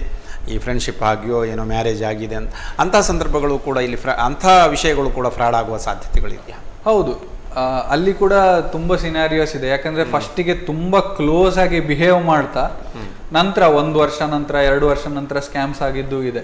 ಆವಾಗ ಏನಂದ್ರೆ ಹಂತವಾಗಿ ಫೇಸ್ ವೈಸ್ ಅವರು ದುಡ್ಡನ್ನ ತೆಗಿಲಿಕ್ಕೆ ಟ್ರೈ ಮಾಡಬಹುದು. ಯಾಕಂದ್ರೆ ಮೇನ್ ಥಿಂಗ್ ಈ ತರ ರಿಲೇಶನ್ಶಿಪ್ ಅಥವಾ ಲವ್ ಫ್ರಾಡ್ಸ್ ಅಲ್ಲಿ ಏನಾಗ್ತದೆ ಅಂದ್ರೆ ಹಂತವಾಗಿ ದುಡ್ಡು ಕಿತ್ಕೊಳ್ಳಿಕ್ಕೆ ಟ್ರೈ ಮಾಡ್ತಾರೆ. ಎಲ್ಲಿ ತನಕ ಅಂತಂದ್ರೆ ಅವರು ಇನ್ನೊಬ್ರು ಪಾರ್ಟಿ ಪಾಪರ್ ಆಗೋ ತನಕ, ಅಥವಾ ಅವ್ರಿಗೆ ಇನ್ನು ಅರಿವಾಗ್ತದೆ ಇವ್ರು ಇನ್ನು ಫ್ರಾಡ್ ಮಾಡ್ತಾರೆ, ಆಗೋದೇ ಇಲ್ಲ ಅಂತ ಅಂದಾಗ ಈ ತರ ಪ್ರಾಬ್ಲಮ್ಸ್ ಆಗ್ತದೆ. ಅಲ್ಲಿ ಕೂಡ ನಾವೇನು ಜಾಗ್ರತೆ ಇರಬೇಕು ಅಂತಂದ್ರೆ ತುಂಬಾ ಓವರ್ ಹಚ್ಕೊಳ್ಳೋದು ಅಥವಾ ಆ ತರ ಫೀಲಿಂಗ್ಸ್ ಬರೋದು ಆನ್ಲೈನ್ ಅಲ್ಲಿ, this is very dangerous. So ಅದಕ್ಕಾಗಿ ಆದಷ್ಟು ದೂರವಿರಿ. ಯಾರು ಲೈವ್ ಆಗಿದ್ದಾರೆ ಅವ್ರ ಜೊತೆ ರಿಯಾಕ್ಟ್ ಆಗಿ ಅವ್ರ ಜೊತೆ ಮಾತಾಡಿ ಅವ್ರ ಜೊತೆ ನೀವು ರಿಲೇಶನ್ಶಿಪ್ ಬೆಳೆಸ್ಕೊಂಡ್ರೆ ಒಳ್ಳೇದು. ಆನ್ಲೈನ್ ಅಲ್ಲಿ 100% ಈ ತರ ಆಗ್ತದಲ್ಲ, ಬೇಕಾದ್ರೆ ಕೆಲವರು ಎಕ್ಸಾಂಪಲ್ಸ್ ಕೊಡ್ಬೋದು, ನಾವು ಆನ್ಲೈನ್ ಅಲ್ಲಿ ಈ ತರ ಮಾಡಿ ರಿಲೇಶನ್ಶಿಪ್ ಚೆನ್ನಾಗಿದೆ ಅಂತೇಳಿ. ಬಟ್ 95% ಆಫ್ ದ ಟೈಮ್ ಈ ತರ ಪ್ರಾಬ್ಲಮ್ಸ್ ಆಗೋದು common. Okay, still we are submitting some documents ಇದರಲ್ಲಿ ಮಾಡಬಹುದು. ಆ ಸಂದರ್ಭದಲ್ಲಿ ಆ ಡಾಕ್ಯುಮೆಂಟ್ ಲೀಗ ಆಗದಂತೆ ತಡೆಗಟ್ಟುವಲ್ಲಿ ಏನಾದರೂ ವಿಧಾನಗಳಿವೆ, ಅದನ್ನು ಲಾಕ್ ಮಾಡುವಂತಹ ವಿಧಾನಗಳು? ಖಂಡಿತ ಇದೆ. ಯಾಕಂದ್ರೆ ಈಗ ನೀವು Aadhaar card for example, just ಒಂದು ID ಕಾರ್ಡ್ ನಾನು ಹೇಳ್ತೀನಿ, Aadhaar card. So Aadhaar card ಅಲ್ಲಿ ನೀವು ಎಲ್ಲಾ ಕಡೆ ಆ ಫುಲ್ ನಂಬರ್ಸ್ ಏನಿದೆ ಅದನ್ನೇ ಕಾಣೋ ತರ ನೀವು ಸಬ್ಮಿಟ್ ಮಾಡ್ಬೇಕಂತಿಲ್ಲ. ಮೋಸ್ಟ್ ಆಫ್ ದ ಪ್ಲೇಸಸ್ ಅಲ್ಲಿ ನೀವೇನು ಆಧಾರ್ ಕಾರ್ಡ್ ಅನ್ನ ಪ್ರೂಫ್ ಆಗಿ ಕೊಡ್ತೀರಿ ಅದರಲ್ಲಿ ನೀವು ಮಾಸ್ಕ್ಡ್ ಆಧಾರ್ ಅಂತ ಕೊಡ್ಲಿಕ್ಕೆ ಆಗ್ತದೆ. ಸೊ ಮಾಸ್ಕ್ಡ್ ಆಧಾರ್ ಅಂದ್ರೆ ಏನು? ನೀವು ಆಧಾರ್ ಕಾರ್ಡ್ ವೆಬ್ಸೈಟಿಗೆ ಹೋಗಿ, ಆಧಾರ್ ಕಾರ್ಡ್ ವೆಬ್ಸೈಟ್ ಇದು ಪೋರ್ಟಲ್ ಇದೆ, ಅಲ್ಲಿ ಹೋಗಿ ಅಲ್ಲಿ ನೀವು ಡೌನ್ಲೋಡ್ ಆಧಾರ್ ಕಾರ್ಡ್ ಮಾಡ್ಬೇಕಾದ್ರೆ ಅದರ ಪಕ್ಕದಲ್ಲೇ ಒಂದು ಆಪ್ಷನ್ ಇದೆ, ಡೌನ್ಲೋಡ್ ಮಾಸ್ಕ್ಡ್ ಆಧಾರ್ ಅಂತ. ಈ ಮಾಸ್ಕ್ಡ್ ಆಧಾರ್ ಅಲ್ಲಿ ಏನಾಗುತ್ತೆ, ನಿಮ್ಮ ಎಲ್ಲಾ ಡಿಜಿಟ್ ನಂಬರ್ ಏನಿದೆ ಅದು ಕಾಣಿಸಲ್ಲ, ಅದರಲ್ಲಿ ಮಾಸ್ಕ್ ಆಗಿರ್ತದೆ. ಸೊ ಮಾಸ್ಕ್ ಆಗಿದ್ದಾಗ ಜಸ್ಟ್ ಆ ಲಾಸ್ಟ್ 4 ಡಿಜಿಟ್ ನಂಬರ್ ಇಂದ ಎಲ್ಲಾ ತರದ ಸ್ಕ್ಯಾಮ್ಸ್ ನ ಕಂಟ್ರೋಲಿಗೆ ತರಬಹುದು. ಸೊ ಈಗ ನಾನೇನೋ ಟ್ರಿಪ್ಪಿಗೆ ಹೋಗ್ತಾ ಇದ್ದೀನಿ, ಫಾರ್ ಎಕ್ಸಾಂಪಲ್, ಎಲ್ಲಿ ಈ ತರ ಮಾಸ್ಕ್ಡ್ ಆಧಾರ್ ಅನ್ನ ಕೊಡ್ಬೋದು ಅಂದಾಗ, ನಾನು ಟ್ರಿಪ್ಪಿಗೆ ಹೋಗ್ತಿದ್ದೀನಿ, 1 ನೈಟ್ ಎಲ್ಲೋ ಲಾಡ್ಜ್ ಅಲ್ಲಿ ಸ್ಟೇ ಆಗ್ಬೇಕಾಗ್ತದೆ. ಸೊ ಆ ಲಾಡ್ಜ್ ಅಲ್ಲಿ ಸ್ಟೇ ಆಗ್ಬೇಕಾದ್ರೆ ನನ್ನ ಕಂಪ್ಲೀಟ್ ಐಡೆಂಟಿಟಿಯನ್ನ ರಿವೀಲ್ ಮಾಡ್ಲಿಕ್ಕೆ ಆಗುದಿಲ್ಲ ಅಥವಾ ಮಾಡಬಾರ್ದು ಅಂತ ಆದಾಗ ನಾವು ಮಾಸ್ಕ್ಡ್ ಆಧಾರ್ ಅನ್ನ ಕೊಡ್ಲಿಕ್ಕೆ ಸಾಧ್ಯ ಇದೆ. ಅವ್ರೇನೋ ವೆರಿಫೈಗೆ ಕೇಳ್ಬೋದು, ನಿಮ್ಮ ಒರಿಜಿನಲ್ ಆಧಾರ್ ಕೊಡಿ ನಾನು ವೆರಿಫೈ ಮಾಡ್ಬೇಕು ಅಂತ ಕೇಳ್ಬೋದು. ಆದ್ರೆ ನೀವು ತೋರಿಸ್ಬೇಕಾದ್ರೆ ನಿಮ್ಮ ಪರ್ಸ್ ಅಲ್ಲಿ ಇರೋದು ಅಥವಾ ನಿಮ್ಮ ಒರಿಜಿನಲ್ ಆಧಾರನ ತೋರಿಸಿದ್ರೆ it's okay, it's fine. But submission ಮಾಡುವಾಗ, ಯಾಕಂದ್ರೆ ಲೀಗಲ್ ಆಗಿ ನಾವೇನೋ ರೂಮಲ್ಲಿ ಹಾಲ್ಟ್ ಆಗ್ತೀವಿ ಅಂತಂದ್ರೆ ನಾವು ಡಾಕ್ಯುಮೆಂಟ್ ಸಬ್ಮಿಟ್ ಮಾಡಲೇಬೇಕು. ಆದ್ರೆ since it is for our safety, ನಾವು ಮಾಸ್ಕ್ಡ್ ಆಧಾರ್ ಅನ್ನ ಸಬ್ಮಿಟ್ ಮಾಡಿ ಒರಿಜಿನಲ್ ಅನ್ನ ಕಂಪ್ಯಾರಿಸನ್ಗೆ ತೋರಿಸ್ಬೋದು. ಓಕೆ ಸರ್, ಈ ಇನ್ಫಾರ್ಮೇಷನ್ ಆ್ಯಂಡ್ ಡಾಕ್ಯುಮೆಂಟ್ಸ್ ಇದೆಯಲ್ಲ, ಈ stealing personal records, document information, ಇದು ನಮ್ಮ ಗಮನಕ್ಕೆ ಬರೋದು ಯಾವಾಗ? ಇದಾಗಿದೆ ಅಂತ ನಮಗೆ ಹೇಗೆ ಗೊತ್ತಾಗೋದು? ಎಸ್, ಈಗ ತುಂಬಾ ಸಿನಾರಿಯೋಸ್ ಅಲ್ಲಿ ಸ್ಕ್ಯಾಮ್ಸ್ ಆದಾಗನೇ ಅದು ನಮಗೆ ಬೆಳಕಿಗೆ ಬರ್ತದೆ. ಯಾಕಂದ್ರೆ ಈಗ ಜಸ್ಟ್ ಒಂದು ಸಿಮ್ ಪರ್ಚೇಸ್ ಮಾಡ್ಬೇಕಾದ್ರು ನಾವು ಡಾಕ್ಯುಮೆಂಟ್ ಕೊಟ್ಟಿರ್ತೀವಿ, ಆದ್ರೆ ಇಲ್ಲೇ ಕಳವಾಗಿರ್ತದೆ ಅಲ್ಲೇ ಕಳವಾಗಿರ್ತದೆ ಅಂತ ನಾವು 100% ಅಸ್ಯೂಮ್ ಮಾಡ್ಲಿಕ್ಕೆ ಆಗುದಿಲ್ಲ. ಬಟ್ ಅದು ಯಾವಾಗ ನಮ್ಗೆ ತಿರುಗೇಟ್ ವಾಪಸ್ ಬೀಳ್ತದೆ, ನಮ್ಗೆ ಈ ತರ ಡಾಕ್ಯುಮೆಂಟ್ ಲೀಕ್ ಆಗಿದೆ ಅಂತ ಹೇಳಿ ಬೀಳ್ತದೆ, ಅವಾಗಲೇ ನಾವು ಎಚ್ಚರಿಕೊಳ್ಳಿಕ್ಕೆ ಸಾಧ್ಯ ಇದೆ. ಹಾಗಾಗಿ ಎಲ್ಲೆಲ್ಲ ನಾವು ಕೊಡ್ತೀವಿ ಅಲ್ಲಿ ನೆಸೆಸಿಟಿ ಇದೆಯಾ ಇಲ್ವಾ ಅಂತ ನೋಡ್ಕೊಂಡು ನಾವು ಡಾಕ್ಯುಮೆಂಟ್ ಕೊಡೋದು ಒಳ್ಳೇದು. ಅಂದರೆ ಮೊಬೈಲ್ಸ್ ಮತ್ತು ಕಂಪ್ಯೂಟರ್ಸ್ ಎಕ್ಸೆಸಿಬಿಲಿಟಿ, ಎಲ್ಲ ಎಕ್ಸೆಸಿಬಿಲಿಟೀಸಲ್ಲೂ ಕೂಡ ಫ್ರಾಡ್ ಆಗಬಹುದಾ ಅಥವಾ ಕೆಲವಕ್ಕೆ ಏನಾದರೂ ಎಕ್ಸೆಪ್ಷನ್ಸ್ಗಳು ಇವೆ? ಆಗ್ಬೋದು. ಯಾಕಂದ್ರೆ ನಾನು ಆಗ್ಲೇ ಹೇಳಿದಾಗೆ ಲೆಕ್ಕಕ್ಕಿಂತ ಕೆಲವು ಆಪ್ಸ್ಗಳಲ್ಲೇ ಈಗ ನಾವು ಗಮನಿಸಿರ್ಬೋದು, ಈಗ ಬ್ಯೂಟಿ ಆಪ್ಸ್ ಅಂತ ಬರ್ತದೆ. ಸೊ ಬ್ಯೂಟಿ ಆಪ್ಸ್ ಅಲ್ಲಿ ಏನಾಗ್ತದೆ, ಜಸ್ಟ್ ಕ್ಯಾಮರಾದಲ್ಲಿ ಸೆಲ್ಫಿ ತಗೊಳ್ಳೋದು, ಅದನ್ನ ಚಂದ ಮಾಡೋದು, ಎಡಿಟಿಂಗ್ ಮಾಡೋದು, ಈ ತರ ಮಾತ್ರ. ಬಟ್ ಅವರು ಡಿಸೈನ್ ಮಾಡ್ಬೇಕಾದ್ರೆ, ಆ ಆಪ್ ಅನ್ನ ಡಿಸೈನ್ ಮಾಡ್ಬೇಕಾದ್ರೆ ಆಕ್ಸೆಸ್ ಟು ಯುವರ್ ಕಾಂಟ್ಯಾಕ್ಟ್ಸ್ ಅಂತ ಇರ್ತದೆ, ಅಥವಾ ಆಕ್ಸೆಸ್ ಟು ಯುವರ್ ಗ್ಯಾಲರಿ ಅಂತ ಇರ್ತದೆ. ಗ್ಯಾಲರಿಯಿಂದ ಆಪ್ಷನ್ ಇದ್ದೇ ಇರ್ತದೆ, ಯಾಕಂದ್ರೆ ಫೋಟೋ ತೆಗಿಬೇಕು, ಅಪ್ಲೋಡ್ ಮಾಡಬೇಕು, ಡೌನ್ಲೋಡ್ ಮಾಡ್ಲಿಕ್ಕೆ ಆಪ್ಷನ್ ಇದ್ದೇ ಇರ್ತದೆ.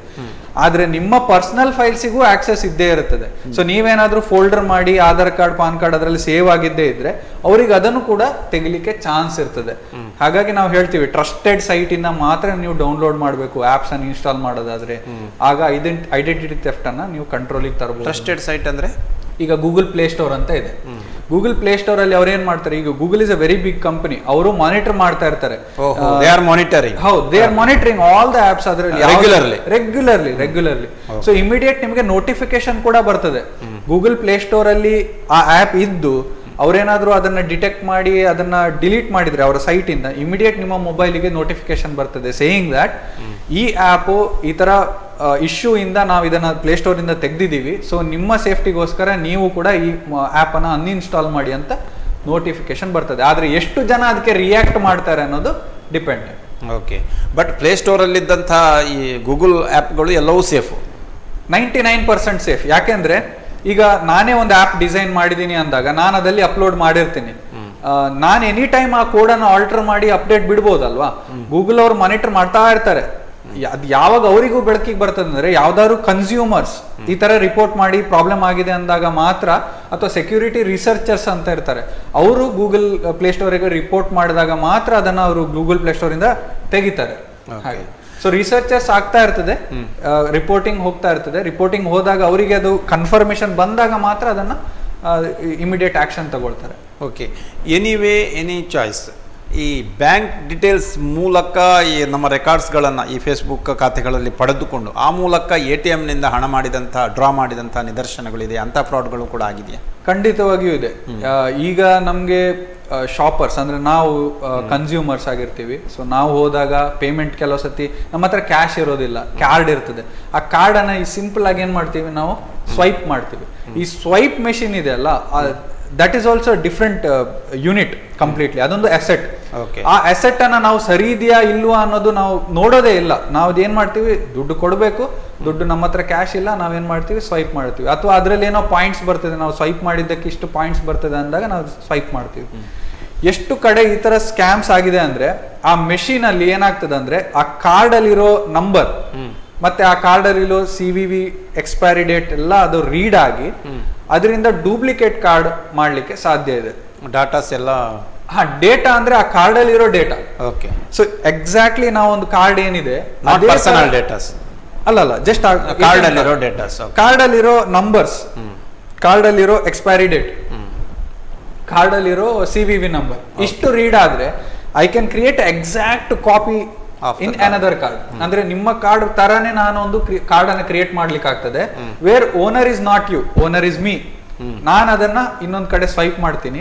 ಮತ್ತೆ ನೀವೇನು ಎಂಟರ್ ಮಾಡ್ತಿರಲ್ಲ ಕಾರ್ಡ್ ಅಲ್ಲಿ, ಇದು ಸೀಕ್ರೆಟ್ ಕೋಡ್, ಆ 4 ಡಿಜಿಟ್ ಅನ್ನ ನಾನು ಜಸ್ಟ್ ಹೀಗೆ ಶೋಲ್ಡರ್ ಮೇಲಿಂದ ಹೀಗೆ ನೋಡ್ಕೊಂಡ್ರೆ, ಈಗ ಯಾಕಂದ್ರೆ ನಾವು ಯೂಶಲಿ ಶಾಪಿಂಗ್ ಮಾಡಿದಾಗ ಸ್ವೈಪ್ ಮಾಡುವಾಗ ಎಂಟರ್ ಮಾಡಿರ್ತೀವಿ, ಅದನ್ನ ಯಾರೋ ಕಳ್ಳ ನೋಡ್ದ ಅಂತಂದ್ರು ಅದೇ ತರ ಫೋರ್ಜರಿ ಮಾಡಿದ ಕಾರ್ಡ್ ಅಲ್ಲಿ ಪುನಃ ಸ್ವೈಪ್ ಮಾಡಿ ನಾನು ಎಂಟರ್ ಮಾಡ್ಲಿಕ್ಕೆ ಸಾಧ್ಯ ಇದೆ. ಸೊ ಐ ಕ್ಯಾನ್ ವಿತ್ಡ್ರಾ ಮನಿ.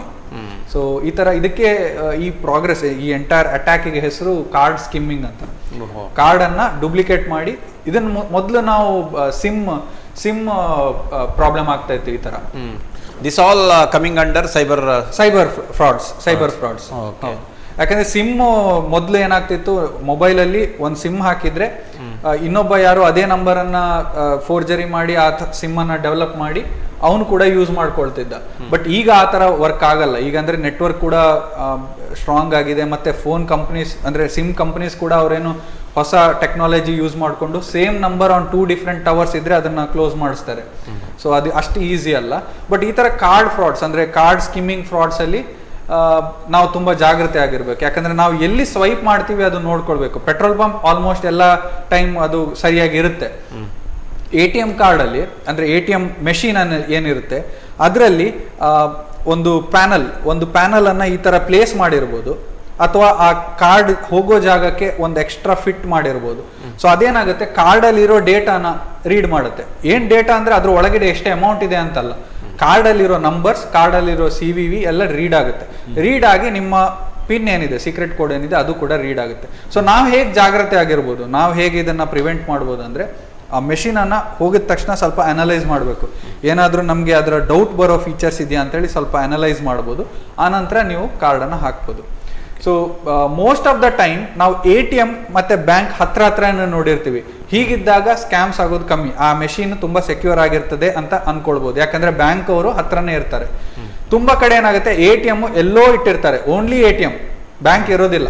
ಆವಾಗ ತುಂಬಾ ಸೇಫ್ ಅಂತ ನಾ ಹೇಳಲಿಕ್ಕೆ ಸಾಧ್ಯ ಇಲ್ಲ. ಯಾಕಂದ್ರೆ ಅದು ಮಾನಿಟರ್ ಆಗೋದು ಎಷ್ಟೋ ವಾರಕ್ಕೊಮ್ಮೆನೋ ತಿಂಗಳಿಗೊಮ್ಮೆನೋ ಮಾನಿಟರ್ ಮಾಡ್ಬೋದು. ಸೊ ಅಂತ ATMs ಅನ್ನ ಅವಾಯ್ಡ್ ಮಾಡೋದು ಒಳ್ಳೆಯದು. ಓಕೆ ವೀಕ್ಷಕರೇ, ಮುಖಾಮುಖಿ ಕಾರ್ಯಕ್ರಮದಲ್ಲೊಂದು ವಿರಾಮದ ಬಳಿಕ ಮತ್ತೆ ಮುಖಾಮುಖಿ ಕಾರ್ಯಕ್ರಮ ಮುಂದುವರಿಯುತ್ತದೆ.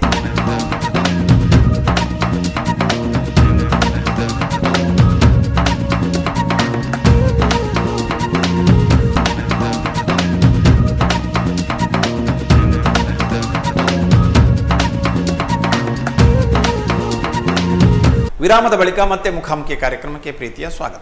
ಎಜುಕೇಟೆಡ್ ಪೀಪಲ್ ಆಫ್ ಉಡುಪಿ, ಇಲ್ಲಿಯೂ ಕೂಡ ಹಲವಾರು ಜನರು ಈ ಸೈಬರ್ ಫ್ರಾಡ್ಗೆ ಬಹಳಷ್ಟು ಬೇಗ ತುತ್ತಾಗ್ತಾ ಇದ್ದಾರೆ. ಅದರಲ್ಲೂ ಮುಖ್ಯವಾಗಿ ಈ KBC ಅನ್ನುವಂಥ ಒಂದು ವಾಟ್ಸಪ್ ಮೆಸೇಜ್ನಲ್ಲಿ ಬಹಳಷ್ಟು ಜನ ಹಣ ಕಳ್ಕೊಂಡು ಬಿಟ್ಟಿದ್ದಾರೆ. ಅದು ಬಹುತೇಕರಿಗೆ ಮೇಲ್ನೋಟಕ್ಕೆ ಪ್ರೆಮಿಯರ್ ಇದೊಂದು ಫ್ರಾಡ್ ಅಂತಂದ್ರೂ ಕೂಡ ಮತ್ತೆ ಮತ್ತೆ ಬೀಳುವ ಸಾಧ್ಯತೆ ಇಲ್ಲ. ಇಲ್ಲಿ ಈ ಸಂದರ್ಭದಲ್ಲಿ ಜನರು ಯಾವ ರೀತಿಯಲ್ಲಿ ಎಚ್ಚೆತ್ತುಕೊಳ್ಬೇಕು? ಎಸ್, ಸೊ KYC ಅಂತ ಬಂದಾಗ ಆಕ್ಚುಲಿ KYC ಅಂದ್ರೆ ಏನು ಅಂತ ತುಂಬಾ ಜನಕ್ಕೆ ಗೊತ್ತಿಲ್ಲ. ಈಗ ಎಜುಕೇಟೆಡ್ ಅಂದ್ರೂ ಕೂಡ ಕೆಲವು ಸತಿ KYCಗೋಸ್ಕರ ಅಂತಂದ್ರೆ ನಾವು ಏನ್ ಬಳಕೆ ಮಾಡಬೇಕು ಅದನ್ನ ನಾವು ಕೊಟ್ಟು ಬಿಡ್ತೀವಿ. ಸೊ ನೋ ಯುವರ್ ಕಸ್ಟಮರ್ ಅಂದ್ರೆ ಆಕ್ಚುಲಿ ಏನು ಅಂತಂದ್ರೆ ಒಂದು ಕಂಪನಿ ಒಂದು ನಾವೇನು ಸರ್ವಿಸ್ ತಗೊಳ್ತೀವಿ ಕನ್ಸ್ಯೂಮರ್, ಇವರ ಮಧ್ಯೆ ಅಂಡರ್ಸ್ಟ್ಯಾಂಡಿಂಗ್ ಅಂದ್ರೆ ಅವರು ಯಾರು ಕಸ್ಟಮರ್ ಯಾರು ಅಂತ ಗೊತ್ತಾಗ್ಬೇಕು ಅಂತ ಕಂಪನಿ ಹೇಳುತ್ತೆ ಅಷ್ಟೇ. ಸೊ ಅದಕ್ಕೊಂದು ಸಪೋರ್ಟಿಂಗ್ ಡಾಕ್ಯುಮೆಂಟ್ ಬೇಕು. ಅದು ಯಾವ್ದಾಗಿರ್ಬೋದು, ವೋಟರ್ ID ಆಗಿರ್ಬೋದು, ಪಾನ್ ಕಾರ್ಡ್ ಆಗಿರ್ಬೋದು, ಫೋಟೋ ಆಗಿರ್ಬೋದು, ಯಾವುದೇ ಆಗಿರ್ಬೋದು, ಅಥವಾ ಮೊಬೈಲ್ ನಂಬರ್ ಕೂಡ ಆಗಿರ್ಬೋದು. ಯಾಕಂದ್ರೆ ಮೊಬೈಲ್ ನಂಬರ್ ಅಂತಂದಾಗ OTP ಬರ್ತದೆ, OTP ಇಂದ ಎಂಟರ್ ಮಾಡ್ತಾರೆ. ಸೊ ಇದು ಕೊಡ್ಬೇಕಾದ್ರೆ ನಿಮ್ಗೆ ಕೇಳ್ತಾ ಇರುವ ಜನ ಒರಿಜಿನಲ್ ಕಂಪನಿ ಅವರ ಅಂತ ಹೇಳಿ ನೀವು ವೆರಿಫೈ ಮಾಡ್ಕೊಳ್ಬೇಕು. ಸೊ ಯಾವುದೋ ಒಂದು ಅಪ್ಲಿಕೇಶನ್ ನೀವು ಯೂಸ್ ಮಾಡ್ತಾ ಇದ್ದೀರಿ, ಎಲ್ಲಿಂದನೋ ಕಾಲ್ ಬಂತು, ಕಸ್ಟಮರ್ ಸಪೋರ್ಟ್ ಅಂತ ಹೇಳ್ತಾರೆ, ಆದ್ರೆ ನೀವು KYC ಡಾಕ್ಯುಮೆಂಟ್ಸ್ ಅವ್ರಿಗೆ ಕೊಟ್ರೆ that is identity theft again. So ನೀವು ವೆರಿಫೈ ಮಾಡಬೇಕು, ಇದು ನಿಜವಾಗ್ಲೂ ಕಂಪನಿಯಿಂದ ಬರೋ ಕಾಲಾ ಅಥವಾ ನಿಜವಾಗ್ಲೂ ಇಮೇಲ್ ಬರ್ತಾ ಇದೆ, ಅದು ನಿಜವಾಗ್ಲೂ ಕಂಪನಿಯವರೇ ನಿಮ್ಗೆ ಇಮೇಲ್ ಮಾಡ್ತಾ ಇರೋದಾ ಅಂತೇಳಿ ವೆರಿಫೈ ಮಾಡಬೇಕು. ಆನಂತರ ನೀವು ಅವರಿಗೆ ಡಾಕ್ಯುಮೆಂಟ್ಸ್ ಕೊಡಬೇಕು. ಓಕೆ, ವೆರಿಫೈ ಮಾಡಿಕೊಂಡೇ ಡಾಕ್ಯುಮೆಂಟ್ಸ್ ಕೊಡಬೇಕು. ವೈರಸ್ ಆ್ಯಂಡ್ ಮ್ಯಾಲ್ವೇರ್ ಬಗ್ಗೆ ತಿಳಿಸ್ತೀರಾ sir? Yes, so virus and malware ಇದು ಬಿಗ್ಗೆಸ್ಟ್ ಟಾಪಿಕ್ ಆ್ಯಕ್ಚುಲಿ. ಬಟ್ ಆದರೆ ಸಿಂಪಲ್ ಆಗಿ ಹೇಳಬೇಕು ಅಂದರೆ ನಿಮ್ಮ ಕಂಪ್ಯೂಟರ್ ಅಥವಾ ಮೊಬೈಲ್ ಫೋನ್ಸಲ್ಲಿ ಫೇಕ್ ಕೋಡೆಡ್ ಆ್ಯಪ್ಸ್ ಇನ್ಸ್ಟಾಲ್ ಆಗಿದ್ರೆ ಅದು ವೈರಸ್ ಆ್ಯಂಡ್ ಮಾಲ್ವೇರ್. ಈ ಥರ ತುಂಬ ಇದೆ. ಅದರಲ್ಲಿ ಟ್ರೋಜಾನ್ ಅಂತ ಇದೆ, ವರ್ಮ್ ಇದೆ. ಸೊ ವೈರಸ್ ಅನ್ನೋದು ಕಾಮನ್ ವರ್ಡ್. ವೈರಸ್ ಏನು ಮಾಡುತ್ತೆ ಅಂದರೆ ನಿಮ್ಮ ಎಂಟೈರ್ ಮೊಬೈಲನ್ನು ಡಿಸ್ಟ್ರಾಯ್ ಮಾಡಲಿಕ್ಕೂ ಸಾಕು. ಯಾಕಂದರೆ computer code is a bad code which can destroy your mobile or laptop or any device. So ಇದರಿಂದ ಜಾಗ್ರತೆ ಆಗಿರೋದು ಹೇಗೆ ಅಂತಂದ್ರೆ ಯಾವುದಾದ್ರೂ ಒಳ್ಳೆ ಆಂಟಿ ವೈರಸ್ ಅನ್ನ ಇನ್ಸ್ಟಾಲ್ ಮಾಡಿರಬೇಕು. Mobile phone as well as laptop, ಯಾವುದೇ ಸಿಸ್ಟಮ್ ಅಲ್ಲಿ ಆಗಲಿ, PC, ಲ್ಯಾಪ್ಟಾಪ್, ಮೊಬೈಲ್ ಇದಿಷ್ಟರಲ್ಲಿ ಆಂಟಿ ವೈರಸ್ ಅನ್ನ ಇನ್ಸ್ಟಾಲ್ ಮಾಡಿದ್ದೇ ಆದ್ರೆ ನೀವು ಹೊಸ ವೈರಸ್ಗಳು ಏನ್ ಬರ್ತದೆ ಅದನ್ನ ಬ್ಲಾಕ್ ಮಾಡ್ಬೋದು ಅಥವಾ ಡಿಲೀಟ್ ಮಾಡ್ಲಿಕ್ಕೆ ಆ ಆಂಟಿ ವೈರಸ್ ಹೆಲ್ಪ್ ಮಾಡ್ತದೆ. ಯಾವುದೇ ಕಂಪನಿದಾಗಿರ್ಬೋದು, ಯಾವುದೇ ರೆಪ್ಯೂಟೆಡ್ ಕಂಪನಿ, ಯಾಕಂದ್ರೆ ಅದು ಪೇಯ್ಡೇ ಇರ್ತದೆ. ಯಾವುದು ಫ್ರೀ ಆಂಟಿ ವೈರಸ್ ಅಲ್ಲಿ ನಿಮ್ಗೆ ಅಷ್ಟು ಪ್ರೊಟೆಕ್ಷನ್ ಸಿಗ್ಲಿಕ್ಕೆ ಚಾನ್ಸ್ ಇಲ್ಲ. ಎನಿ ಕಂಪನಿ, ಒಳ್ಳೆ company which is having good offers. ಯಾಕಂದ್ರೆ ಕೆಲವರಿಗೆ ಮೆಕಾಫೆ ಇರ್ಬೋದು, ನಾರ್ಟನ್ ಇರ್ಬೋದು, ಅಥವಾ ಟೋಟಲ್ 360 ಯಾವುದೇ ಆಗಿರಲಿ, ಆದ್ರೆ ನೀವು ಇನ್ಸ್ಟಾಲ್ ಮಾಡಿ ಅಪ್ಡೇಟೆಡ್ ಇದ್ರೆ it will secure your computer from virus, malware etcetera. Okay, ಅಂದರೆ ಪ್ರತಿಯೊಬ್ಬ ಸಿಟಿಸನ್ ಕೂಡ ಒಂದು ವೈರಸ್ ಈ ಆ್ಯಪನ್ನು ಡೌನ್ಲೋಡ್ ಮಾಡಿ, ಆಂಟಿವೈರಸ್ ಡೌನ್ಲೋಡ್ ಮಾಡಿ ನಮ್ಮ ವೈರಸ್ ಅಥವಾ ಹೊಸದು ಬ್ಯಾಡ್ ಕೋಡ್ಸ್ ಏನು ಇನ್ಸ್ಟಾಲ್ ಆಗ್ತದೆ ಅದನ್ನ ತಡೆಗಟ್ಟಲಿಕ್ಕೆ ಸಹಕಾರ ಮಾಡ್ತದೆ. But it is must, maybe it is must. ಯಾವುದೇ ಕಂಪ್ಯೂಟರ್ ಪರ್ಚೇಸ್ ಮಾಡೋದಿದ್ರು antivirus is a must.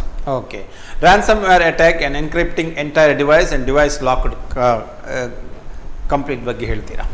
So ಈ ತರ ತುಂಬಾ ಕಂಪ್ಲೇಂಟ್ಸ್ ಬಂದಿದೆ. ಎನ್ಕ್ರಿಪ್ಟ್ ಆಗಿದೆ, ನನ್ನ ಕಂಪ್ಯೂಟರಲ್ಲಿ ಇರೋ ಫೈಲ್ಸ್ ಎಲ್ಲದನ್ನು ಹ್ಯಾಕ್ ಆಗಿದೆ, ಏನು ಆಪ್ಷನ್ ವರ್ಕ್ ಆಗ್ತಾ ಇಲ್ಲ, ಓಪನ್ ಮಾಡ್ಲಿಕ್ಕೆ ಆಗ್ತಾ ಇಲ್ಲ, ಕಾಣ್ತಾ ಇದೆ ಫೈಲ್ಸ್ ಇರೋದು ಕಾಣ್ತಾ ಇದೆ, ಆದ್ರೆ ಆ ಫೈಲ್ಸ್ ಎಲ್ಲ ಏನಾಗಿದೆ ಒಂದು ರ್ಯಾಂಡಮ್ ವ್ಯಾಲ್ಯೂ ಹ್ಯಾಶ್ ಕೋಡ್ ಏನ್ ಹೇಳ್ತೀವಿ ಅದರಲ್ಲಿ ಎನ್ಕ್ರಿಪ್ಟ್ ಆಗಿರ್ತದೆ. ಸೊ ಈ ಎನ್ಕ್ರಿಪ್ಷನ್ ಏನಕ್ಕೆ ಮಾಡ್ತಾರೆ ಅಂದ್ರೆ ನಿಮ್ಮ ಕಂಪ್ಯೂಟರ್ ಎಂಟೈರ್ ಸಿಸ್ಟಮ್ ಏನಿದೆ ಅದು ಬ್ಯಾಕ್ ಡೋರ್ ಆಕ್ಸೆಸ್ ಸಿಕ್ಕಿರುತ್ತೆ. ಅಂದ್ರೆ ಒಬ್ಬ ಹ್ಯಾಕರ್ಗೆ ನಿಮ್ಮ ಕಂಪ್ಯೂಟರಲ್ಲಿ ಇರೋ ಫೈಲ್ಸ್ ಎಲ್ಲದನ್ನು ಓವರ್ಟೇಕ್ ಅಂದ್ರೆ ಅಡ್ಮಿನ್ ಪರ್ಮಿಷನ್ ಸಿಕ್ಕಿ ಆ ಎಲ್ಲಾ ಫೈಲ್ಸ್ ಅನ್ನ ಕೂಡ ಒಂದು ಕೋಡೆಡ್ ರೀತಿಯಲ್ಲಿ ಸೇವ್ ಮಾಡಿರ್ತಾನೆ. ಇರೋ ಜಾಗದಲ್ಲೇ ಇರ್ತದೆ, ಕಾಣ್ತಾ ಇರ್ತದೆ, ಆದ್ರೆ ನಮ್ಗೆ ಅದನ್ನ ಬಳಕೆ ಮಾಡ್ಲಿಕ್ಕೆ ಆಗಲ್ಲ. ಸೊ ಆಗ ಆ ಪರಿಸ್ಥಿತಿಯಲ್ಲಿ ಏನಂತಂದ್ರೆ ಐದರ್ ಅದರಲ್ಲಿ ಡಿಕ್ರಿಪ್ಟರ್ ಅಂತ ಇರುತ್ತೆ. ಈಗೇನು ಅವರು ಆ ವರ್ಕ್ ಮಾಡಿರ್ತಾರೆ ಅದಕ್ಕೆ ಎನ್ಕ್ರಿಪ್ಷನ್ ಅಂತ ಹೇಳ್ತೀವಿ. ಅದನ್ನ ಡಿಕ್ರಿಪ್ಟ್ ಮಾಡೋದಕ್ಕೆ ಒಂದು ಟೂಲ್ ಇದೆ. ಸೊ ಅದು ದುಡ್ಡು ಕೊಡದೆ ಆಗತ್ತೆ.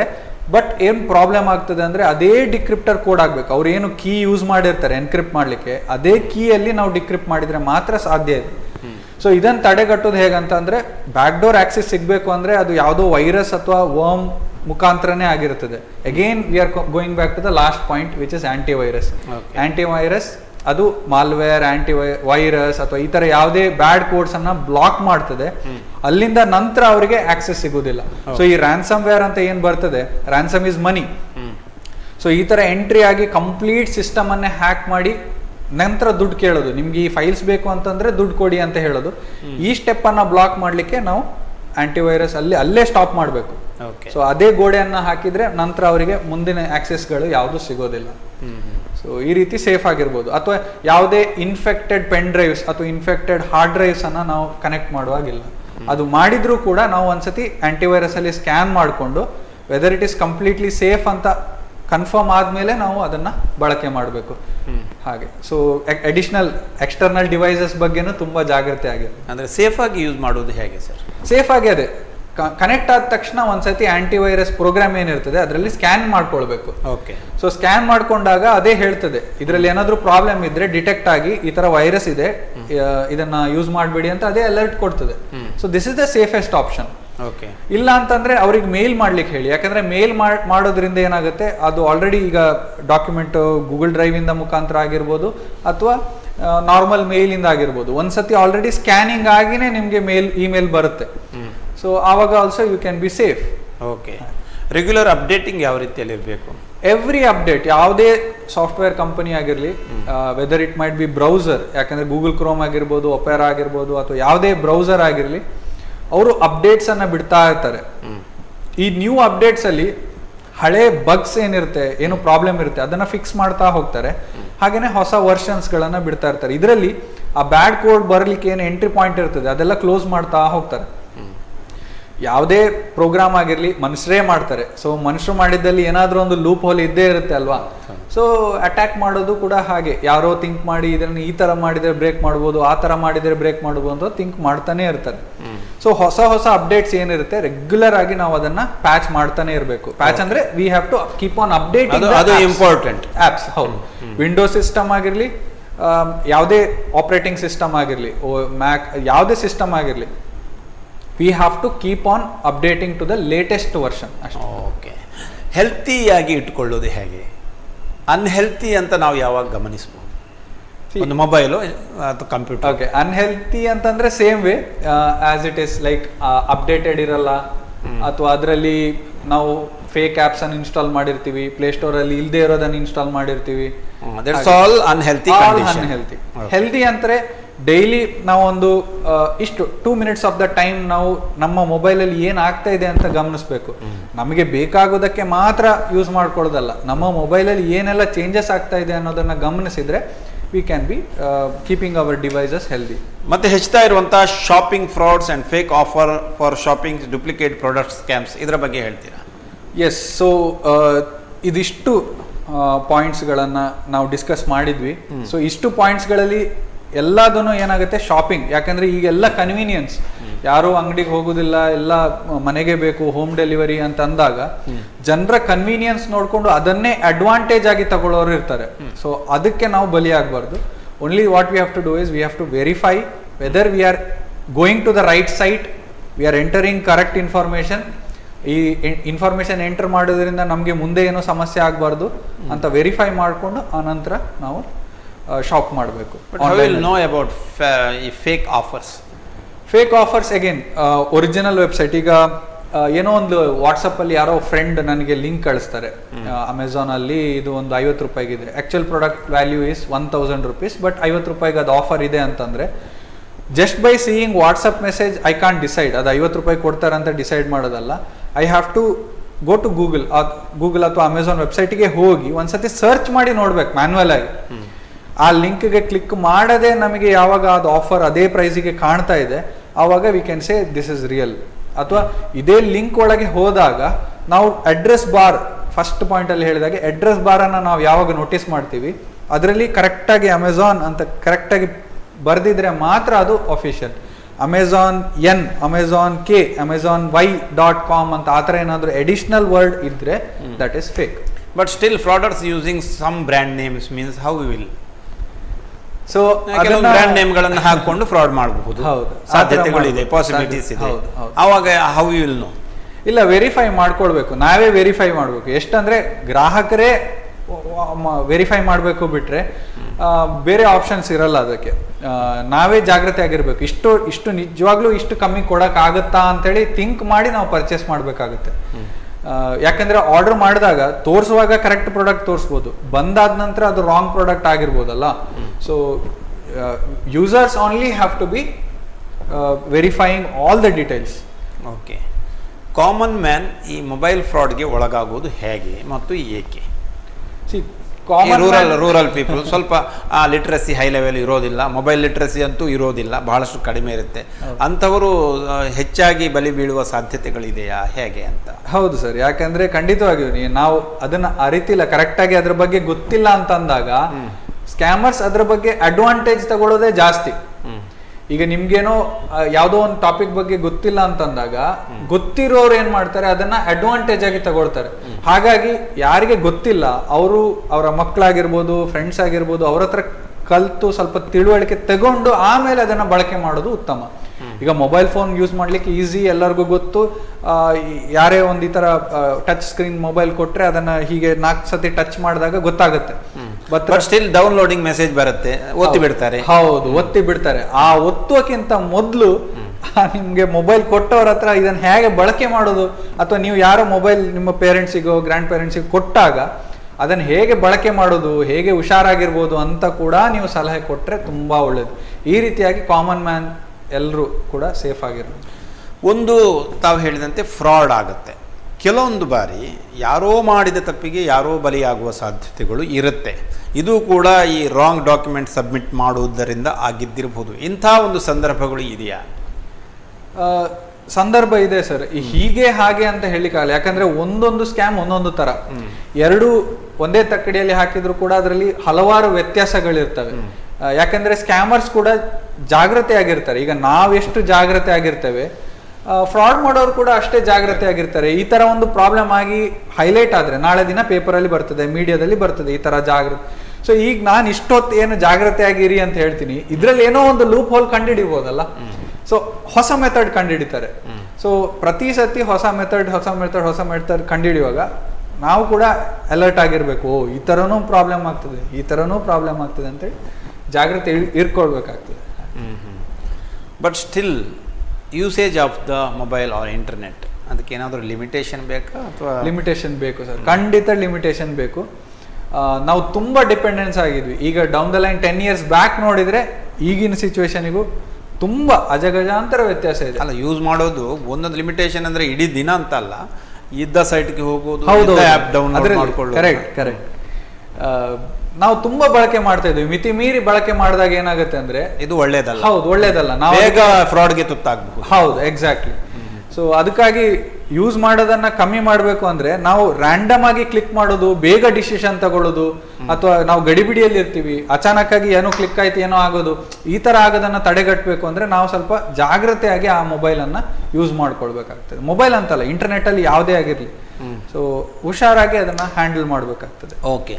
ಸ್ಟಿಲ್ ಈಗ ಎಷ್ಟೋ ಪ್ರಯತ್ನ ಪಟ್ಟರೂ ಕೂಡ ಕೆಲವೊಂದು ಬಾರಿ ನಾವು ಫ್ರಾಡ್ಗೆ ಒಳಗಾಗಲೇಬೇಕಾಗುತ್ತೆ. ಆವಾಗ ನಮಗೆ ಇರುವಂಥ ಮಾರ್ಗಗಳು ಏನು ಮತ್ತು ಲೀಗಲ್ ಹೆಲ್ಪ್ ಸಿಗುತ್ತಾ? ಎಸ್, ಲೀಗಲ್ ಹೆಲ್ಪ್ ಖಂಡಿತ ಸಿಗ್ತದೆ. ಫಸ್ಟ್ ಅಂಡ್ ಫಾರ್ಮೋಸ್ಟ್ ಥಿಂಗ್ ಏನ್ ಮಾಡ್ಬೇಕು ಅಂದ್ರೆ ಹೆದರಬಾರ್ದು.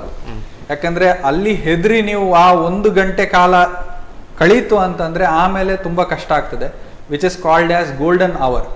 ಆ ಗೋಲ್ಡನ್ ಅವರ್ ಅಲ್ಲಿ ಈಗ ಫ್ರಾಡ್ ಆಯ್ತು, ಇನ್ನು 1 ಗಂಟೆ ಕಾಲ ನಾನು ಏನ್ ಮಾಡಬೇಕು ಅಂದ್ರೆ ಏನೇನು ಪ್ರಾಬ್ಲಮ್ ಆಗಿದೆ, ಒಂದು ಸ್ಕ್ರೀನ್ ಶಾಟ್ಸ್ ಇರ್ಬೋದು, ನಿಮ್ಮ ಹತ್ರ ದುಡ್ಡು ಕಳ್ದಿರೋಕೆ ಬ್ಯಾಂಕ್ ಸ್ಟೇಟ್ಮೆಂಟ್ ಇರ್ಬೋದು, ಪಾಸ್ಬುಕ್ಗೆ ಹೋದ್ರೆ ನಿಮ್ಗೆ ಸ್ಟೇಟ್ಮೆಂಟ್ ಸಿಗುತ್ತೆ. ಆ ಎಲ್ಲಾ ಡಾಕ್ಯುಮೆಂಟ್ಸ್ ಅನ್ನ ನೀವು ಸೈಬರ್ ಕ್ರೈಮ್ ಪೋರ್ಟಲ್ ಅಲ್ಲಿ ಅಪ್ಲೋಡ್ ಮಾಡಬೇಕು. ಫಸ್ಟ್ ಆಗಿ ಪೋರ್ಟಲ್ ಅಲ್ಲಿ ಅಪ್ಲೈ ಮಾಡಬೇಕು. ಫಸ್ಟ್ ಆಗಿ ಪೋರ್ಟಲ್ ಅಲ್ಲಿ ಅಪ್ಲೋಡ್ ಮಾಡಬೇಕು. ಸೆಕೆಂಡ್ ಥಿಂಗ್ ಇಸ್, ಆ ಎಲ್ಲಾ ಡೀಟೇಲ್ಸ್ ಇದೆ, ನೀವು ಅಪ್ಲೋಡ್ ಮಾಡಿದ್ರಿ ಅಥವಾ ಕಷ್ಟ ಆಗ್ತಿದೆ ಅಂತಂದ್ರೆ 1930 ನಂಬರಿಗೆ ಕಾಲ್ ಮಾಡಿ. You can get help from police department. Toll free number ಹೌದು, 1930. ಸೊ ಈ ನಂಬರಿಗೆ ಡಯಲ್ ಮಾಡಿದ ತಕ್ಷಣ ಅವ್ರು ನಿಮ್ಗೆ ಹೆಲ್ಪ್ ಮಾಡ್ತಾರೆ. ಅಗೇನ್ ಕಾಲ್ ಮಾಡ್ಲಿಕ್ಕೆ ಆಗ್ಲಿಲ್ಲ ಅಂತಂದ್ರೆ ನೀವು ಕಂಪ್ಲೇಂಟ್ ರೈಸ್ ಕೂಡ ಮಾಡ್ಬೋದು. ಅದನ್ನ ಪ್ರಿಂಟೆಡ್ ಅಂದ್ರೆ ಪ್ರಿಂಟ್ ತೆಗೆದು ನಿಯರೆಸ್ಟ್ ಪೊಲೀಸ್ ಸ್ಟೇಷನ್ಗೆ ಹೋದ್ರೆ ಅವ್ರು ಕೂಡ ಸಹಾಯ ಮಾಡ್ತಾರೆ. ಓಕೆ. ಬಟ್ ಸೆನ್ ಪೊಲೀಸ್ ಸ್ಟೇಷನ್ಗೆ ಹೋಗೋದು ಒಳ್ಳೇದು. ಸೈಬರ್ ಕ್ರೈಮ್ ಎಲ್ಲಿಯಾದ್ರೂ ಸಪೋಸ್ ದೂರ ಇದೆ ಪೊಲೀಸ್ ಸ್ಟೇಷನ್, ಅಥವಾ ಅದು ಸಂಡೇ ಆಗಿದ್ರೆ, ಅಥವಾ ಯಾವ್ದಾದ್ರು night time mid night time ಆಗಿದ್ರೆ ನಿಮ್ಗೆ ಹೋಗೋದು ಕಷ್ಟ ಆಗುತ್ತೆ. 24/7 ವೆಬ್ಸೈಟ್ ಅಂತೂ ಆನ್ ಇರ್ತದೆ. cybercrime.gov.in ಅಂತ ಕೊಟ್ರೆ ಆ ವೆಬ್ಸೈಟ್ ಎನಿ ಟೈಮ್ ಆನ್ ಇರ್ತದೆ. ಅಲ್ಲಿ ನೀವು ಕಂಪ್ಲೇಂಟ್ ರಿಜಿಸ್ಟರ್ ಮಾಡ್ಬೋದು ಆ 1 hour ಗೋಲ್ಡನ್ ಅವರ್ ಒಳಗಡೆ. ಅದಾದ ನಂತರ ಆ ಪ್ರಿಂಟೆಡ್ ಡಾಕ್ಯುಮೆಂಟ್ ಅನ್ನ ವರ್ಕಿಂಗ್ ಅವರ್ಸ್ ಅಲ್ಲಿ ಹೋಗಿ ನೀವು ಸಬ್ಮಿಟ್ ಮಾಡಿದ್ರೆ ನಿಮಗೆ ಅಡಿಷನಲ್ ಸಪೋರ್ಟ್ ಸಿಗ್ತದೆ. ಓಕೆ, ಡಾಕ್ಯುಮೆಂಟ್ ಸಬ್ಮಿಟ್ ಮಾಡಿದ್ರೆ ಒಳ್ಳೇದು, ಬೇಗ ಟ್ರೇಸ್ ಮಾಡಲಿಕ್ಕೆ ಸಾಧ್ಯ ಆಗುತ್ತೆ. ಇದು ಫೈನಾನ್ಷಿಯಲ್ ಫ್ರಾಡ್ ಆದಾಗ this is the must option. ಈ ತರ ಮಾಡೋದು ಮಸ್ಟ್.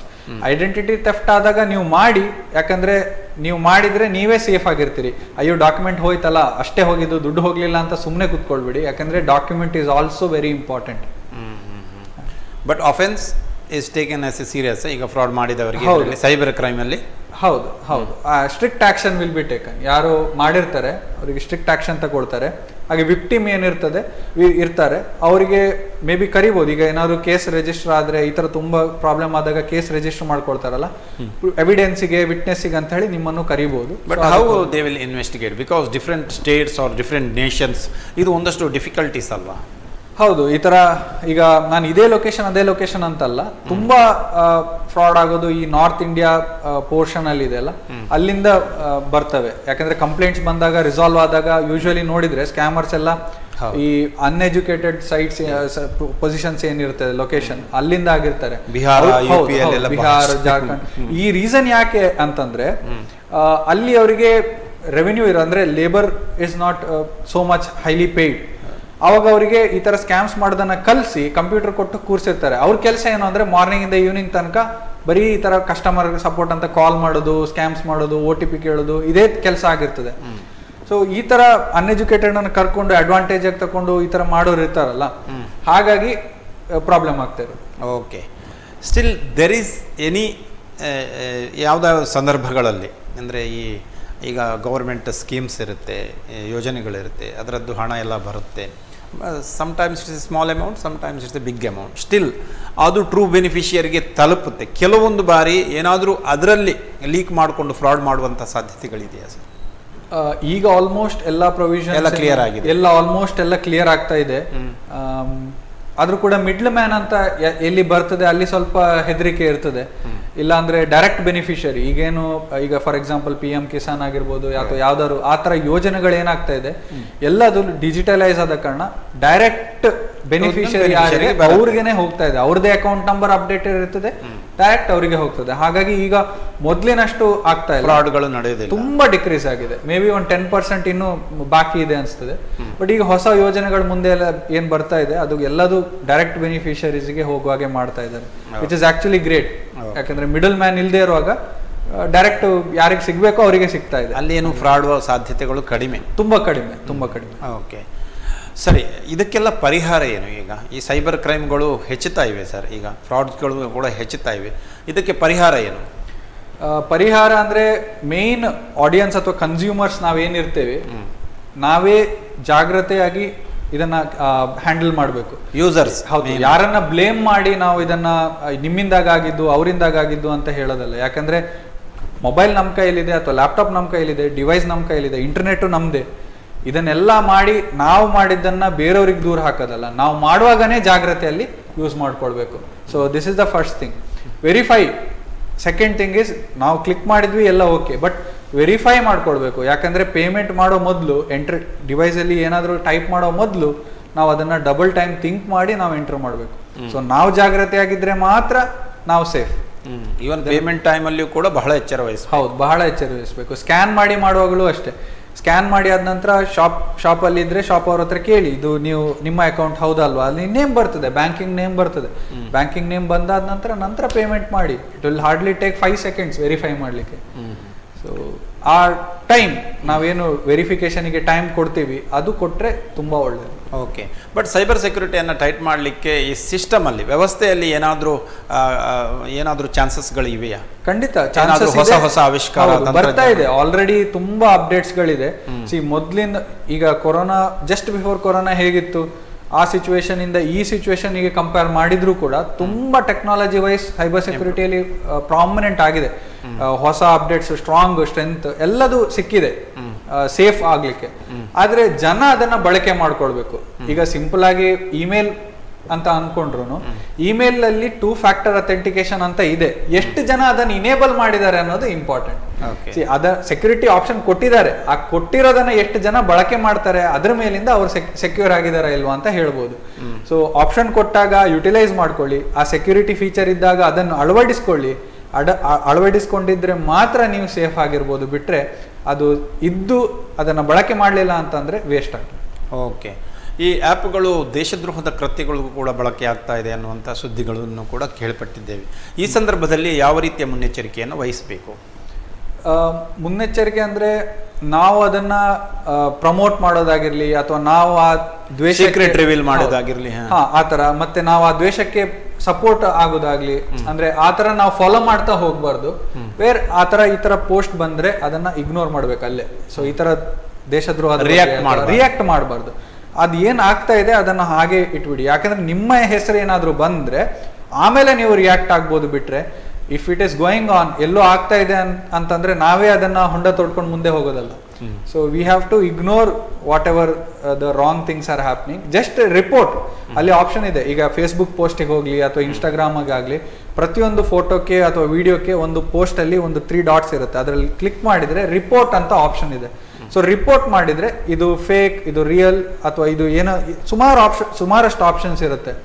ಇದು ಈ ತರ ಪ್ರಾಬ್ಲಮ್ ಕೊಡ್ತಾ ಇದೆ, ದೇಶದ್ರೋಹ ಬಗ್ಗೆ ಇದೆ ಅಂತೇಳಿ ಅದು ಆಪ್ಷನ್ ಇದೆ, ರಿಪೋರ್ಟ್ ಮಾಡ್ಬೋದು.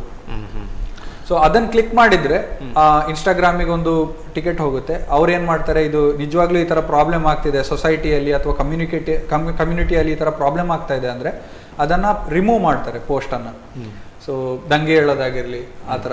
ಸೊ ತುಂಬಾ ರೀತಿಯಲ್ಲಿ ಅದು ಸೆಕ್ಯೂರ್ ಮಾಡ್ತಾರೆ ಇನ್ಸ್ಟಾಗ್ರಾಮ್ ಅವರು ಅಥವಾ ಫೇಸ್ಬುಕ್ ಅವರು, ಯಾವುದೇ ಸೋಷಿಯಲ್ ಮೀಡಿಯಾ ಸೈಟ್ಸ್. ಯಾಕಂದ್ರೆ ಅವ್ರಿಗೂ ರೆಸ್ಪಾನ್ಸಿಬಿಲಿಟಿ ಇದೆ, ಸೋಷಿಯಲ್ ರೆಸ್ಪಾನ್ಸಿಬಿಲಿಟಿ ಅವರಿಗೂ ಇದೆ. ಈ ತರ ನಮ್ಮ ಪ್ಲಾಟ್ಫಾರ್ಮ್ ಇಟ್ಕೊಂಡು ಯಾರು ಕೆಟ್ಟದಾಗಿ ಮಾಡಬಾರ್ದು ಅಂತ. ಇವನ್ ಯೂಟ್ಯೂಬ್ ಕೂಡ ಇದೆ, ಕಾಪಿ ರೈಟ್ಸ್ ಇದೆ. ಆತರ ಸುಮ್ಮನೆ ಅದನ್ನ ಯಾರೋ ಇನ್ನೊಬ್ರು ಬಂದು ಅದನ್ನ ಯೂಸ್ ಮಾಡ್ತಾರೆ ಅನ್ನೋ ತಕ್ಷಣ ಅವ್ರು ಬಿಟ್ಟು ಬಿಡಲ್ಲ. ಸೊ ಯೂಸರ್ಸ್ ಏನ್ ಮಾಡ್ಬೇಕು, ನಾವು ಅದನ್ನ ಈ ತರ ತಪ್ಪಾಗ್ತಾ ಇದೆ ಅಂತೇಳಿ ಕಂಪ್ನಿಗೆ ಇನ್ಫಾರ್ಮ್ ಮಾಡಬೇಕು, ಅಥವಾ ಅಲ್ಲಾಗ್ಲಿಲ್ಲ ಅಂತಂದ್ರೆ ಪೊಲೀಸ್ ಸ್ಟೇಷನ್ಗೆ ಹೋಗ್ಬೇಕು. ಸೊ ಈ ತರ ಮಾಡೋದ್ರಿಂದ we can have a safe environment. But still ಉದ್ಯೋಗ ನೀಡುವ ವಿಷಯದಲ್ಲಿ ಕೆಲವೊಂದು ವರ್ಕ್ ಫ್ರಮ್ ಹೋಮ್ ಆಫರ್ಗಳು ಕೂಡ ಬರ್ತಾ ಇವೆಯಲ್ಲ, ಇದಕ್ಕೆ ಕೆಲವರು ಕೂಡ ಬಲಿಯಾಗಿದ್ದಾರೆ. ಇದರ ಬಗ್ಗೆ ಏನು ಹೇಳ್ತೀರಾ? ರೀಸೆಂಟ್ ಆಗಿ ರೀಸೆಂಟ್ ಆಗಿ ನನ್ನ ಕ್ಲೋಸ್ ಫ್ರೆಂಡೇ ಈ ತರ ಒಂದು ಸ್ಕ್ಯಾಮಿಗೆ ಇದಾಗಿದ್ದ, ವಿಕ್ಟಿಮ್ ಆಗಿದ್ದ. ಸೊ ಅದು ಏನಾಗಿತ್ತು ಅಂತಂದ್ರೆ ಆಫರ್ ಬಂದಿತ್ತು, ಈ ತರ work from home data entry ಮಾಡೋದಕ್ಕೆ ಅಂತೇಳಿ ಬಂದಿತ್ತು. ಯಾವುದೇ ರೆಪ್ಯೂಟೆಡ್, ಈಗ ಯಾರೊಟ್ಟಿಗಾದ್ರೂ ನಾವು ಯಾರ ಅಂಡರಲ್ಲಿ ಆದ್ರೂ ನಾವು ಕೆಲಸ ಮಾಡ್ತಿದೀವಿ ಅಂದ್ರೆ ಎಲ್ಲಿ ಮಾಡ್ತಾ ಇದೀವಿ, ಏನ್ ಮಾಡ್ತಾ ಇದೀವಿ, ಯಾವ ಕಂಪನಿ ಅಂತ ಸ್ವಲ್ಪ ಅರಿತುಕೊಂಡ್ರೆ ಒಳ್ಳೇದು. ಯಾರೋ ಕೆಲಸ ಕೊಡ್ತಾ ಇದಾರೆ ಅಂದ ತಕ್ಷಣ ನಾವು ಅದಕ್ಕೆ ಓಕೆ ಇಷ್ಟು ಬರುತ್ತೆ ಅಂತ ಹೇಳಿ ನಾವು ಕೆಲಸ ಮಾಡ್ಲಿಕ್ಕೆ ಶುರು ಮಾಡೋದಲ್ಲ. ಸೊ ಸ್ವಲ್ಪ ನಾನು ಯಾವ ಕಂಪನಿ ಬಗ್ಗೆ ವರ್ಕ್ ಮಾಡ್ತಾ ಇದ್ದೀನಿ ಅದ್ರ ಬಗ್ಗೆ ಗೂಗಲಲ್ಲಿ ಹುಡ್ಕೋದು ಅಥವಾ ಇನ್ನೊಬ್ರಿಗೆ ಕೇಳೋದು, ಈ ತರ ಮಾಡಿದ್ರೆ ಒಳ್ಳೇದು. ಯಾಕಂದ್ರೆ ಈಗ ಈ ತರದ್ದು ಪ್ರಾಬ್ಲಮ್ ತುಂಬಾ ಆಗ್ತದೆ. ಎಲ್ಲ ಕೆಲಸ ಮಾಡಿಸ್ಕೊಳ್ತಾರೆ, ಆಮೇಲೆ ಪೇಮೆಂಟ್ ಆಗಲ್ಲ. ಸೊ ಅದಕ್ಕಿಂತ ನಾವು ಸ್ವಲ್ಪ ಜಾಗ್ರತೆ, ನಾವು ವರ್ಕ್ ಮಾಡ್ತಾ ಇದ್ದೀವಿ ಅನ್ನೋದಾಗ ನಾವು ಯಾವ ಕಂಪನಿಗೆ ಮಾಡ್ತಾ ಇದೀವಿ ಅನ್ನೋದು ಅರ್ಥಕೊಂಡ್ರೆ ಒಳ್ಳೇದು. ಓಕೆ, ಮುಖ್ಯವಾಗಿ ಕೆಲವೊಂದು ಕಡೆ ಸೋಷಿಯಲ್ ಕಾನ್ಫ್ಲಿಕ್ಟ್ ಹೆಚ್ಚಾಗಲಿಕ್ಕೆ ಕಾರಣ ಜನರಲ್ಲಿ ಒಂದು ಅಭಿವ್ಯಕ್ತಿ, ರೈಟ್ ಟು ಸ್ಪೀಕ್ ಇದಿದೆ, ನಾನು ಕಮೆಂಟ್ಸ್ ಹಾಕಿಬಿಡ್ತೀನಿ ಅಂತ. ಈ ಸಂದರ್ಭದಲ್ಲಿ ಅಂಥ ಅನಗತ್ಯ ಕಮೆಂಟ್ಗಳು, ಅನಗತ್ಯ ಹೇಳಿಕೆಗಳು, ಅನಗತ್ಯವಾಗಿ ರಿವೀಲ್ ಮಾಡೋದು, ಈ ವಿಷಯದ ಬಗ್ಗೆ ಹೆಚ್ಚಾಗಿ ಯೂತ್ ಇದರ ಬಗ್ಗೆ ಒಂದಷ್ಟು ಹೆಚ್ಚು ಇಂಟ್ರೆಸ್ಟ್ ಹೊಂದಿದ್ದಾರೆ. ಇಂಥವರಿಗೆ ಏನು ಹೇಳ್ತಿರೋದು? ಸೊ ಇಂಥವರಿಗೆ ಸದ್ಯದಲ್ಲಿ ಏನು ಹೇಳಲಿಕ್ಕೆ ಆಗೋದಿಲ್ಲ. ಯಾಕಂದ್ರೆ right to speak is right to speak, ಅದ್ರ ಬಗ್ಗೆ ನಾವು ಏನು ಕಮೆಂಟ್ ಮಾಡುವಾಗಿಲ್ಲ. ಬಟ್ ಆದರೂ ಕೂಡ as in you are putting something to the society, ಅಂದ್ರೆ ನೀವು ಆ ವರ್ಡ್ಸ್ ಹೇಳಿದ್ದು ಒಬ್ರಿಗಾಗ್ಲಿ ಇಬ್ರಿಗಾಗ್ಲಿ ಅಲ್ಲ, it is viewable to entire world. ಹಾಗಾಗಿ ಸ್ವಲ್ಪ ಅದನ್ನ ಅರಿತುಕೊಂಡು, ಈ whether we have to tell or not ಅಂತ ಅರಿತುಕೊಂಡು ನಂತರ ಅದನ್ನ ಪೋಸ್ಟ್ ಮಾಡೋದು ಒಳ್ಳೇದು. ನಿಜವಾಗ್ಲೂ ಅದು ಹಾಕ್ಬೇಕು ಅಂತ ಇದ್ರೆ ಹಾಕ್ಬೋದು, ಇಲ್ಲ ಅಂತಂದ್ರೆ ಇಲ್ಲ. ಯಾಕಂದ್ರೆ no one is there to oppose. ಈ ತರ ಹಾಕ್ಬಾರ್ದು ಅಂತ ಹೇಳಕ್ಕೆ 2 ಪಾರ್ಟೀಸ್ ಇರ್ತಾರೆ, ಫಾರ್ ಅಂಡ್ ಅಗೇನ್ಸ್ಟ್. ಸೊ ಅವ್ರು ಹಾಕ್ಬೇಕು ಅಂತಿದ್ರೆ ಹಾಕ್ಬೋದು, ಇಲ್ಲ ಅಂತಂದ್ರೆ ಅದನ್ನ ನೋಡ್ಕೊಂಡು ಇನ್ನೊಂದು ಪಾರ್ಟಿ ಅದನ್ನೇ ಜಾಸ್ತಿ ಮಾಡ್ಬೇಕು ಅಂತ ಕೂತಿದ್ರೆ we can't do anything. But ಅದನ್ನ ಅರಿತುಕೊಂಡು ಈ ತರ ಆಗ್ಬಾರ್ದು, ಮುಂದೆ ದಂಗೆ ಹೇಳ್ಬಾರ್ದು ಅಂತ ನಾವು ಸ್ವಲ್ಪ ಸೆಕ್ಯೂರ್ ಆಗಿ ಯೋಚನೆ ಮಾಡಬೇಕು. ಈ ತರ ಮುಂದೆ ಯಾರಿಗೂ ಪ್ರಾಬ್ಲಮ್ ಆಗಬಾರ್ದು, ಮುಂದಿನ ಸೊಸೈಟಿಗೆ ಅಥವಾ ಮುಂದಿನ ಜನಕ್ಕೆ ಈ ತರ ಪ್ರಾಬ್ಲಮ್ ಆಗಬಾರ್ದು ಅಂತ ಸ್ವಲ್ಪ ಸೇಫ್ ಆಗಿ ಯೂಸ್ ಮಾಡಬೇಕು ಕಮ್ಯುನಿಟಿಯಲ್ಲಿದ್ದಾಗ. Okay, what is the important of cyber security in future India? Cyber security is a very important and booming topic ಆ ಡೊಮೈನ್ ಏನಿದೆ ಈಗ ಕರೆಂಟ್ ಸಿಚುವೇಶನ್ ನೋಡಿದ್ರೆ ಸಾವಿರಗಟ್ಟಲೆ ಜಾಬ್ಸ್ ಖಾಲಿ ಇದೆ, ಯಾಕಂದ್ರೆ ಸ್ಕಿಲ್ಡ್ ಸೈಬರ್ ಸೆಕ್ಯೂರಿಟಿ ಪರ್ಸನ್ ಇಲ್ಲ ಇಂಡಿಯಾದಲ್ಲಿ. ಸೊ ತುಂಬಾ ಕಂಪನೀಸ್ಗೆ ಅಗತ್ಯ ಇದೆ.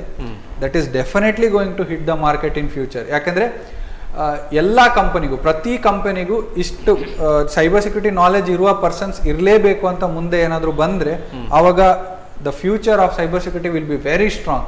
ಯಾಕಂದ್ರೆ ಎಲ್ಲ ಡಿಜಿಟಲ್ ಆಗ್ತಾ ಇದೆ, ಮುಂದೆನೂ ಎಲ್ಲ ಇನ್ನೂ ಜಾಸ್ತಿ ಡಿಜಿಟಲ್ ಆಗೇ ಆಗ್ತದೆ. ಮೆಷಿನ್ ಲರ್ನಿಂಗ್ ಇರ್ಬೋದು, ಆರ್ಟಿಫಿಷಿಯಲ್ ಇಂಟೆಲಿಜೆನ್ಸ್ ಇರ್ಬೋದು, ಅಥವಾ ಯಾವುದೇ ಟಾಪಿಕ್ ಆಗಲಿ ಅದಕ್ಕೆ ಪ್ರಕಾರವಾದ ಸೈಬರ್ ಸೆಕ್ಯೂರಿಟಿ ಇದ್ದೇ ಇರ್ತದೆ. ಸೆಕ್ಯೂರಿಟಿ ಪ್ರೊವೈಡ್ ಮಾಡಲೇಬೇಕು. ಒಂದು ನೆಟ್ವರ್ಕಿಗೆ ಸೆಕ್ಯೂರಿಟಿ ಇರಲೇಬೇಕು, ಒಂದು ಬಿಲ್ಡಿಂಗಿಗೆ ಸೆಕ್ಯೂರಿಟಿ ಇರಲೇಬೇಕು. ಹಾಗೆ ನೋಡ್ತಾ ಹೋದ್ರೆ ಪ್ರತಿಯೊಂದಕ್ಕೂ ಸೆಕ್ಯೂರಿಟಿ ಇಂಪಾರ್ಟೆಂಟ್. ಹಾಗಾಗಿ cyber security is a very big topic. ಮುಂದಿನ ದಿನಗಳಲ್ಲಿ that is definitely going to hit the market. What all includes in cyber security? Intellectual, intelligent, technical knowledge, what all includes? So ಏನು ಬೇಕು ಅಂತ ಬಂದಾಗ basic information, basics of network ಬೇಕು. ಒಂದು network ಹೇಗೆ design ಮಾಡಿರ್ತಾರೆ, ನೆಟ್ವರ್ಕ್ ನಾಲೆಜ್ ಇರಬೇಕು. ಅಥವಾ ಬೇಸಿಕ್ ಕಮ್ಯುನಿಕೇಶನ್. ಈಗ ನಾನು ನಿಮ್ ಜೊತೆ ಲೈವ್ ಆಗಿ ಮಾತಾಡ್ತಾ ಇದ್ದೀನಿ ಅಂತಂದ್ರೆ ನಾನು ಬೈ ಮೌತ್ ಮಾತಾಡ್ತಾ ಇದ್ದೀನಿ. ಅದೇ ನಾನು ನಿಮ್ಗೆ ಮೆಸೇಜ್ ಮಾಡ್ತಾ ಇದ್ದೀನಿ ಅಂದಾಗ, ಈಗ ಯಾವ್ದಾದ್ರು ವಾಟ್ಸಪ್ ಮುಖಾಂತರ ಮೆಸೇಜ್ ಮಾಡಿದ್ದಾಗಿರ್ಬೋದು, ಅದು ಹೇಗೆ ವರ್ಕ್ ಆಗ್ತಾ ಇದೆ ಅನ್ನೋದು ಅರ್ಥ ಮಾಡ್ಕೊಳ್ಬೇಕು. ಆ ಟೆಕ್ನಿಕಲ್ ನಾಲೆಜ್ ಇರಬೇಕು. ಸರ್ವರ್, ರಿಸೀವರ್, ಸೊ ಈ ತರ ಕ್ಲೈಂಟು, ಸರ್ವರ್, ಈ ತರ ನಾಲೆಜ್, ಯಾವಾಗ ಕಮ್ಯುನಿಕೇಶನ್ ಬಗ್ಗೆ ನಾಲೆಜ್ ಬರ್ತದೋ ಅವರು they are eligible for cyber security jobs. Okay, ಅದರಲ್ಲಿ ತುಂಬಾ ಇದೆ, ಅಂದ್ರೆ ಟಾಪಿಕ್ಸ್ ತುಂಬಾ ಇದೆ. ಬಟ್ ನಾನು ಬೇಸಿಕ್ ಹೇಳಿದೆ, ಇದಿಲ್ಲದೆ ಮತ್ತೆ ಮುಂದೆ ಹೋಗ್ಲಿಕ್ಕೆ ಆಗೋದಿಲ್ಲ. ಯಾಕಂದ್ರೆ ಬೇಸಿಕ್ ಅಂಡರ್ಸ್ಟ್ಯಾಂಡಿಂಗ್, ಒಂದು ಡೇಟಾ ಹೇಗೆ ಪಾಸ್ ಆಗ್ತದೆ ಅಥವಾ ಒಂದು ಇಂಟರ್ನೆಟ್ ಹೇಗೆ ಆಕ್ಸೆಸ್ ಸಿಗ್ತದೆ, ಅದು ಹೇಗೆ ವರ್ಕ್ ಆಗ್ತಾ ಇದೆ ಅನ್ನೋದು ಗೊತ್ತಿಲ್ಲದೆ ಮುಂದೆ ಹೋಗ್ಲಿಕ್ಕೆ ಕಷ್ಟ. ಸೊ ಬೇಸಿಕ್ ಅರಿವು ಇರಬೇಕು. ಸೈಬರ್ ಸೆಕ್ಯೂರಿಟಿ, ನೆಟ್ವರ್ಕಿಂಗ್ ಬಗ್ಗೆ ಬೇಸಿಕ್ ಟಾಪಿಕ್ಸ್ ಗೊತ್ತಿದ್ರೆ ನೆಕ್ಸ್ಟ್ ಅವರು ಅದರಲ್ಲಿ ಮುಂದೆ ಹೋಗ್ಬೋದು. Okay, cyber security demand advance technology ಮುಂದೆಯೂ ಕೂಡ ಇದೆ ಅಂತ ಹೇಳ್ತೀರಾ? ಖಂಡಿತ ಇದೆ. ಡಿಮಾಂಡ್ಸ್ ಖಂಡಿತ ಡಿಮಾಂಡ್ ಇದೆ. ಜಾಬ್ಸಿಗೆ ಡಿಮಾಂಡ್ ಇದೆ. ಸೊ ಸೈಬರ್ ಸೆಕ್ಯೂರಿಟಿ ಕಂಪನಿಗೂ ಡಿಮಾಂಡ್ ಇದೆ, ಜಾಬ್ಸಿಗೂ ಡಿಮಾಂಡ್ ಇದೆ. ಹಾಗೆ ಏನ್ ಪ್ರಾಡಕ್ಟ್ ಮಾಡ್ತಾರೆ ಆ ಪ್ರಾಡಕ್ಟಿಗೂ ಡಿಮಾಂಡ್ ಇದೆ. ಆಟೋಮೇಷನ್, ಯಾಕಂದ್ರೆ ಇದರಲ್ಲಿ ಕೂಡ ನೆಕ್ಸ್ಟ್ ಆಟೋಮೇಷನ್ ಬರ್ತದೆ. ಈಗ ಎಲ್ಲರೂ ಕೂತು ಎಲ್ಲರನ್ನು ಸೆಕ್ಯೂರ್ ಮಾಡೋದು ತುಂಬಾ ಕಷ್ಟ. ಸೊ ನಾನು ಈಗ ಇಲ್ಲಿ ಬಂದಿದ್ದೀನಿ, ಆದ್ರೆ ನಾನು ನಡೆಸ್ತಾ ಇರೋ ಕಂಪನಿಯಲ್ಲಿ ಏನೋ ಒಂದು ಕೆಲಸ ಆಗ್ತಾ ಇದೆ ಅಂದ್ರೆ ಅದು ನಾನು ಕೂತು ಆಟೋಮೇಷನ್ ಮಾಡಿ ಬಂದಿರಬೇಕಾಗ್ತದೆ. ಇಲ್ಲಾಂದ್ರೆ ಅಲ್ಲಿ ಕೂಡ ಯಾರೋ ಮಾನಿಟರ್ ಮಾಡಕ್ಕೆ ಇರಲ್ಲ. ಸೊ ಮಾನಿಟರಿಂಗಿಗೆ ಏನು ಬರ್ತದೆ, ಮಾನಿಟರಿಂಗ್ ಅಥವಾ ಅನಾಲಿಸಿಸ್ ಏನು ಬರ್ತದೆ, ಅದಕ್ಕೂ ಒಂದಿಷ್ಟು ಕೋಡ್ಗಳು, ಒಂದಿಷ್ಟು ಸಾಫ್ಟ್ವೇರ್ಗಳು ಡೆವಲಪ್ ಮಾಡ್ತೀವಿ. ಆಲ್ರೆಡಿ ಮಾರ್ಕೆಟಲ್ಲಿ ಇದೆ, ಇನ್ನು ಮುಂದೆ ಕೂಡ ಜಾಸ್ತಿ ಬರ್ತದೆ. So that is very good demand in market in future also. Okay, regular ಸೆಕ್ಯೂರಿಟಿಯಲ್ಲಿ ಪ್ರೊಟೆಕ್ಷನ್ ಅನ್ನೋದು ಇದೆ. ಎಲ್ಲರನ್ನು ಪ್ರೊಟೆಕ್ಟ್ ಮಾಡ್ತಾರೆ ಅಥವಾ ಗನ್ ಹಿಡ್ಕೊಳ್ತಾರೆ, ಒಂದು ಭಯವಾದರೂ ಬೀಳಿಸ್ತಾರೆ. ಸೈಬರ್ ಸೆಕ್ಯೂರಿಟಿಯಲ್ಲಿ ಪ್ರೊಟೆಕ್ಷನ್ ಯಾವ ರೀತಿಯಲ್ಲಿ ಇರುತ್ತೆ? ಒಂದು ಕ್ಲೈಂಟನ್ನು ಪ್ರೊಟೆಕ್ಟ್ ಮಾಡಬೇಕಿದ್ರೆ ನಿಮ್ಮಲ್ಲಿ ಏನಿದೆ ಅಂತ? Okay, what weapon you are having? Weapon ಇಲ್ಲ, ಶೀಲ್ಡ್ ಅಂತಾನೆ ಹೇಳ್ಬೋದು. ಶೀಲ್ಡ್. ಸೊ ಏನು ನಾವು ಆಲ್ರೆಡಿ ಟೆಕ್ನಿಕಲ್ ಟರ್ಮ್ಸ್ ಅಲ್ಲಿ ಹೇಳ್ತೀವಿ, we have to be safe in all the angles. ಆ ಶೀಲ್ಡ್ ಅನ್ನ ಎದುರು ಮಾತ್ರ ಹೀಗೆ ಇಟ್ಕೊಳ್ಳೋದಲ್ಲ, we have to keep it on all the sides. So ಯಾವುದೇ ಕಡೆಯಿಂದ any time, any moment on attack can happen. ಒಂದು ಕಂಪನಿಯನ್ನ ಸೇಫ್ ಆಗಿ ಇಟ್ಕೊಳ್ಬೇಕು ಅಂತಂದ್ರೆ ಕಂಪನಿ ರಿಲೀಸ್ ಆಗೋಕ್ಕಿಂತ ಮುಂಚೆ, ಅಂದ್ರೆ ಆನ್ಲೈನ್ ಬರೋಕ್ಕಿಂತ ಮೊದಲು ಎಷ್ಟು ಸೇಫ್ ಆಗಿರ್ಬೇಕು, ಬಂದಾದ ನಂತರ ಡಬಲ್ ಸೇಫ್ಟಿ ಇರಬೇಕು. ಯಾಕಂದ್ರೆ ಆನ್ಲೈನ್ ಬರ್ತಾ ಇದೆ ಅಂತಂದ್ರೆ ತುಂಬಾ ರಿಕ್ವೆಸ್ಟ್ಗಳು, ಅಟ್ಯಾಕ್ಸ್ಗಳು ಆಗೋ ಚಾನ್ಸಸ್ ಇದೆ. ಸೊ ಸೇಫ್ಟಿ ಆಗಿರ್ಬೇಕು ಅಂದ್ರೆ ಡಬಲ್ ಪ್ರೊಟೆಕ್ಷನ್ ಇರಬೇಕಾಗುತ್ತೆ. ಸೊ ಇದೆಲ್ಲ ತುಂಬಾ ಟೆಕ್ನಿಕಲ್ ಟರ್ಮ್ಸ್ ಇದೆ. ಅಂದ್ರೆ this also added in our infrastructure. ಹೌದು, ಈಗ ಫೈರ್ಸ್ ಏನಿದೆ, ವಾಟರ್ಸ್ ಏನಿದೆ, ಹಾಗೆ ಒಂದು ಕಂಪನಿಗೆ ಇದು ಡಿಜಿಟಲ್ ಸೆಕ್ಯೂರಿಟಿ ಕೂಡ. ಕರೆಕ್ಟ್. ಡಿಜಿಟಲ್ ಸೆಕ್ಯೂರಿಟಿ ಕೂಡ one of the point. Okay, without digital security can't imagine our digital India, maybe developed India. Definitely. Without cyber security or digital security, it's not possible. ಯಾಕಂದ್ರೆ security ಇಲ್ಲದೆ ಇದ್ರೆ anything can happen. ಯಾಕಂದ್ರೆ ಈಗ simple ಆಗಿ ಹೇಳ್ಬೇಕು ಅಂದ್ರೆ banking servers, ಇಷ್ಟು ಬ್ಯಾಂಕ್ಗಳಿದೆ, banking ಸರ್ವರ್ಸ್ಗಳು host ಆಗಿದೆ. ಆ ಹೋಸ್ಟ್ಗಳು, ಈಗ ನಾವು ಎಲ್ಲಿ ಆನ್ಲೈನ್ ಬ್ಯಾಂಕಿಂಗ್ ಮಾಡ್ತೀವಿ, ಆ ಸೆಕ್ಯೂರಿಟಿ ಇಲ್ಲ ಅಂತಂದ್ರೆ ಆ ಸರ್ವರ್ಸ್ಗೆ, ಅದು ಸರ್ವರ್ ಡಿಸ್ಟ್ರಾಯ್ ಆದ್ರೆ ಎಲ್ಲರೂ ದುಡ್ಡು ಹೋಯ್ತು, ಅಥವಾ ಬ್ಯಾಂಕೇ ಇರಲ್ಲ ನಾಳೆ. ಸೊ ಅಷ್ಟು ಪ್ರಾಬ್ಲಮ್ ಆಗ್ತದೆ. That is why security for each and every device level ಇಂದ important. End point device, last point ಏನಿದೆ ಅಲ್ಲಿಂದ ಫಸ್ಟ್ ತನಕ, ಇನ್ಫ್ರಾಸ್ಟ್ರಕ್ಚರ್ ತನಕ ಕಂಪ್ಲೀಟ್ ಡಿಪೆಂಡೆನ್ಸಿ ಇರುತ್ತೆ ಸೆಕ್ಯೂರಿಟಿ. ಸ್ಟಿಲ್ ಈ ಇಂಡಿಯಾ ಒಂದು software forwarded country comparatively other country forwarded country. ಈ cyber ಸೆಕ್ಯೂರಿಟಿಗೆ ಯಾವ ರೀತಿಯಲ್ಲಿ ಇಂಪಾರ್ಟೆನ್ಸ್ ಕೊಡಲಾಗ್ತಾ ಇದೆ ಮತ್ತು ಸೈಬರ್ ಸೆಕ್ಯೂರಿಟೀಸ್ ಎಲ್ಲ ಫಾರ್ವರ್ಡ್ ಆಗಿದೆಯಾ, ಹೇಗೆ ಸೆಟ್ ಆಗಿದೆ sir comparatively other countries? Compared to other nations ಇಲ್ಲಿ ಬರ್ತಾ ಇದೆ, ಇಂಪಾರ್ಟೆನ್ಸ್ ಕೊಡ್ತಾ ಇದ್ದಾರೆ. ಆಸ್ ಇನ್ ನಮ್ಮ PM ಅವರು ಕೂಡ ತುಂಬಾ ಇಂಪಾರ್ಟೆನ್ಸ್ ಕೊಡ್ತಾ ಇದ್ದಾರೆ. ಯಾಕಂದ್ರೆ ತುಂಬಾ ಹೊಸ ಯೋಜನೆಗಳು ಬರ್ತಾ ಇದೆ. ಸೈಬರ್ ಸೆಕ್ಯೂರಿಟಿ ಲ್ಯಾಬ್ಸ್ ಅನ್ನ ಕ್ರಿಯೇಟ್ ಮಾಡಿದ್ದಾರೆ. ಮತ್ತೆ I4C Indian cyber coordination centre ಅಂತ ಕ್ರಿಯೇಟ್ ಮಾಡಿದ್ದಾರೆ ಸೆಂಟ್ರಲ್ ಅಲ್ಲಿ. So this all happening on the government level. ಹಾಗೆ ಪ್ರೈವೇಟ್ ಸೆಕ್ಟರ್ ಅಲ್ಲಿ ಕೂಡ ತುಂಬಾ ಕಂಪನೀಸ್ ಸ್ಟಾರ್ಟ್ಅಪ್ಸ್ ಕ್ರಿಯೇಟ್ ಆಗಿದೆ, ಹಾಗೆ ಇಂಪಾರ್ಟೆನ್ಸ್ ಕೊಡ್ತಾ ಇದ್ದಾರೆ. But when I need to compare, ಈಗ ನಾನು ಆ ಸಿಚುವೇಶನ್ ಅಲ್ಲಿ ಇದ್ದೀನಿ, ನೀವು ಕ್ವಶನ್ ಕೇಳಿದ ಕಾರಣ ಕಂಪೇರ್ ಮಾಡಿದಾಗ India is at some level. ನಾನು ಟಾಪ್ 10 ಅಲ್ಲಿ ಅಂತ ಹೇಳ್ಬೋದು. India is at some top 10 position. Top 10 ಅಲ್ಲಿ ಎಲ್ಲೋ ಒಂದು ಇಟ್ ಇಸ್ ರಿಯಲಿ ಗುಡ್. ಆದ್ರೆ ಇನ್ನೂ ರ್ಯಾಪಿಡ್ ಆಗಿ ಹೋಗ್ಬೇಕು. ಯಾಕಂದ್ರೆ ತುಂಬಾ ಸ್ಕ್ಯಾಮರ್ಸ್ ಕೂಡ ಜಾಸ್ತಿ ಆಗಿರೋ ಕಾರಣ ನಾವು ಇನ್ನೂ ಫಾಸ್ಟ್ ಆಗಿ ಸೈಬರ್ ಸೆಕ್ಯೂರಿಟಿಯನ್ನ ಅವೇರ್ನೆಸ್ ಕ್ರಿಯೇಟ್ ಮಾಡ್ಬೇಕು. ಯಾಕಂದ್ರೆ ಜನರಿಗೆ ಯಾವಾಗ ಅರಿವಿಲ್ವೋ, ಎಜುಕೇಶನ್ ಇಲ್ವೋ, ಈ ಸೈಬರ್ ಸೆಕ್ಯೂರಿಟಿ ನಾಲೆಜ್ ಪ್ರೊವೈಡ್ ಮಾಡೋದಿಲ್ವೋ, ಅಲ್ಲಿ ತನಕ ನಾವು ಸ್ಟ್ರಾಂಗ್ ಮಾಡ್ಲಿಕ್ಕೆ ಸಾಧ್ಯ ಇಲ್ಲ. ನಾವು ಎಷ್ಟೇ ಸ್ಟ್ರಾಂಗ್ ಕೊಟ್ಟರು ಕೂಡ ಅದನ್ನ ಅವ್ರು ಬಳಕೆ ಮಾಡ್ಬೇಕಲ್ಲ.